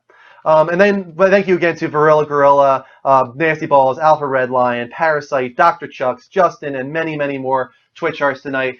Keep those coming, guys, in this final push right now. We are the Level Up Show. This is a gaming dedicated talk show on every Sunday at 10 p.m. Eastern Time. We talk all the biggest gaming industry news. We do topic of the week. We just finished Wild Game Appears. We do this every week. If you want to follow us, do it right now because we're on every Sunday. Go to twitch.tv/The Level Up Show. You can follow or you can subscribe there. We're also very active on Live from PlayStation. We still stream on both PC and PlayStation. If you're watching right now from PlayStation, hit the heart button. It's very easy to do. Your name will pop up. We'll shout you out. We're very active on Twitter at the Level Up Network, level spelled LVL. YouTube is real important because we archive all of our streams and do off-show content like TV discussion at youtube.com/The Level Up Show, level spelled LVL. You can subscribe there.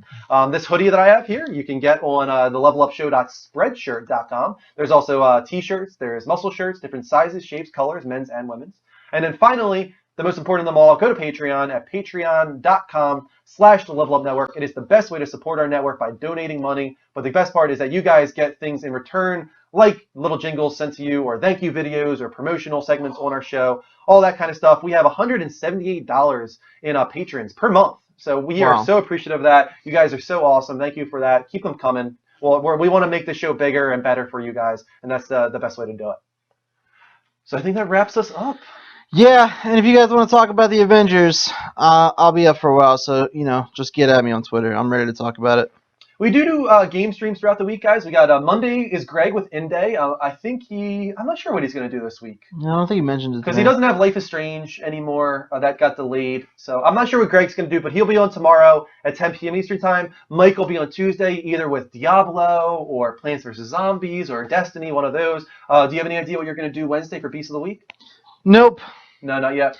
I have me and Mike are actually talking about this right now in the chat. I have 20 games on my backlog. Dude. Yeah. I don't even know. I just go home and I look at my shelf and I'm too overwhelmed to start anything. What have I done with my life? Yeah, basically. That's pretty much what I think, yeah. Thursday, of course, is Level Up Direct. That is our other gaming talk show on every Thursday, and it's all about Skype. We keep the Skype lines open for 2 hours straight and take your calls to talk all things gaming related. Friday is myself with Level Up Quick Play right after work at 6 p.m. Eastern Time. I'm going to start Valiant Hearts. I finished The Order last Friday, which, by the way, I thought was a good game. I really did think that was a good game. I like the back half better than the first half. Yeah. How about you? I can understand why you would. It moved really quick, the last half. Oh, yeah, it certainly did. It suddenly just flew by. But I did spoiler alert, when vampires were introduced, because that took me by surprise. Same.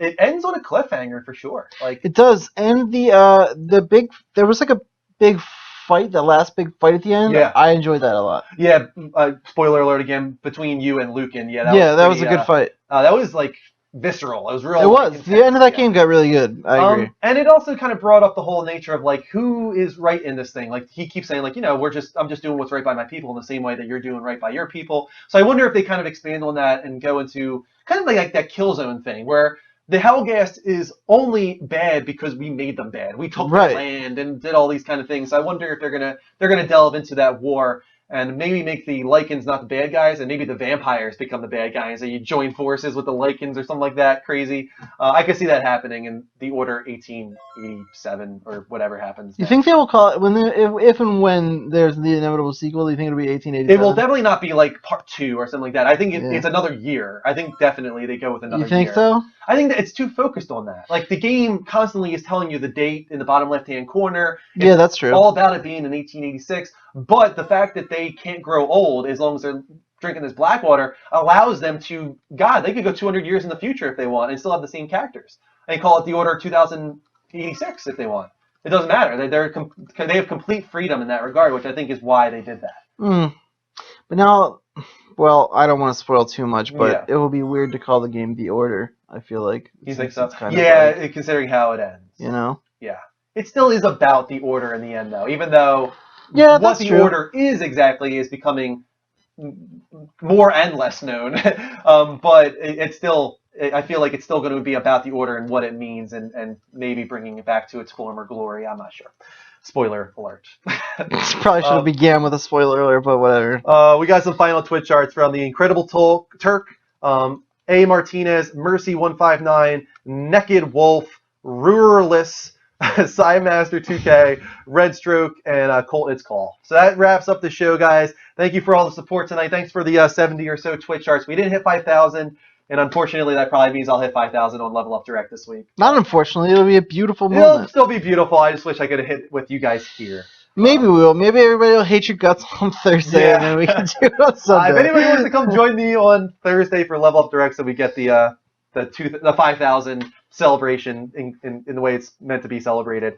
Follow us, guys. Make sure you check us out throughout the week. We're on every single day except Saturday. So until next time, take care, and as always, level up.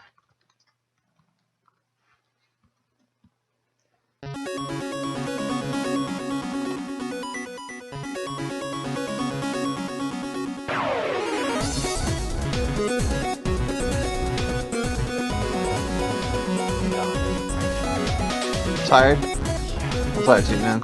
I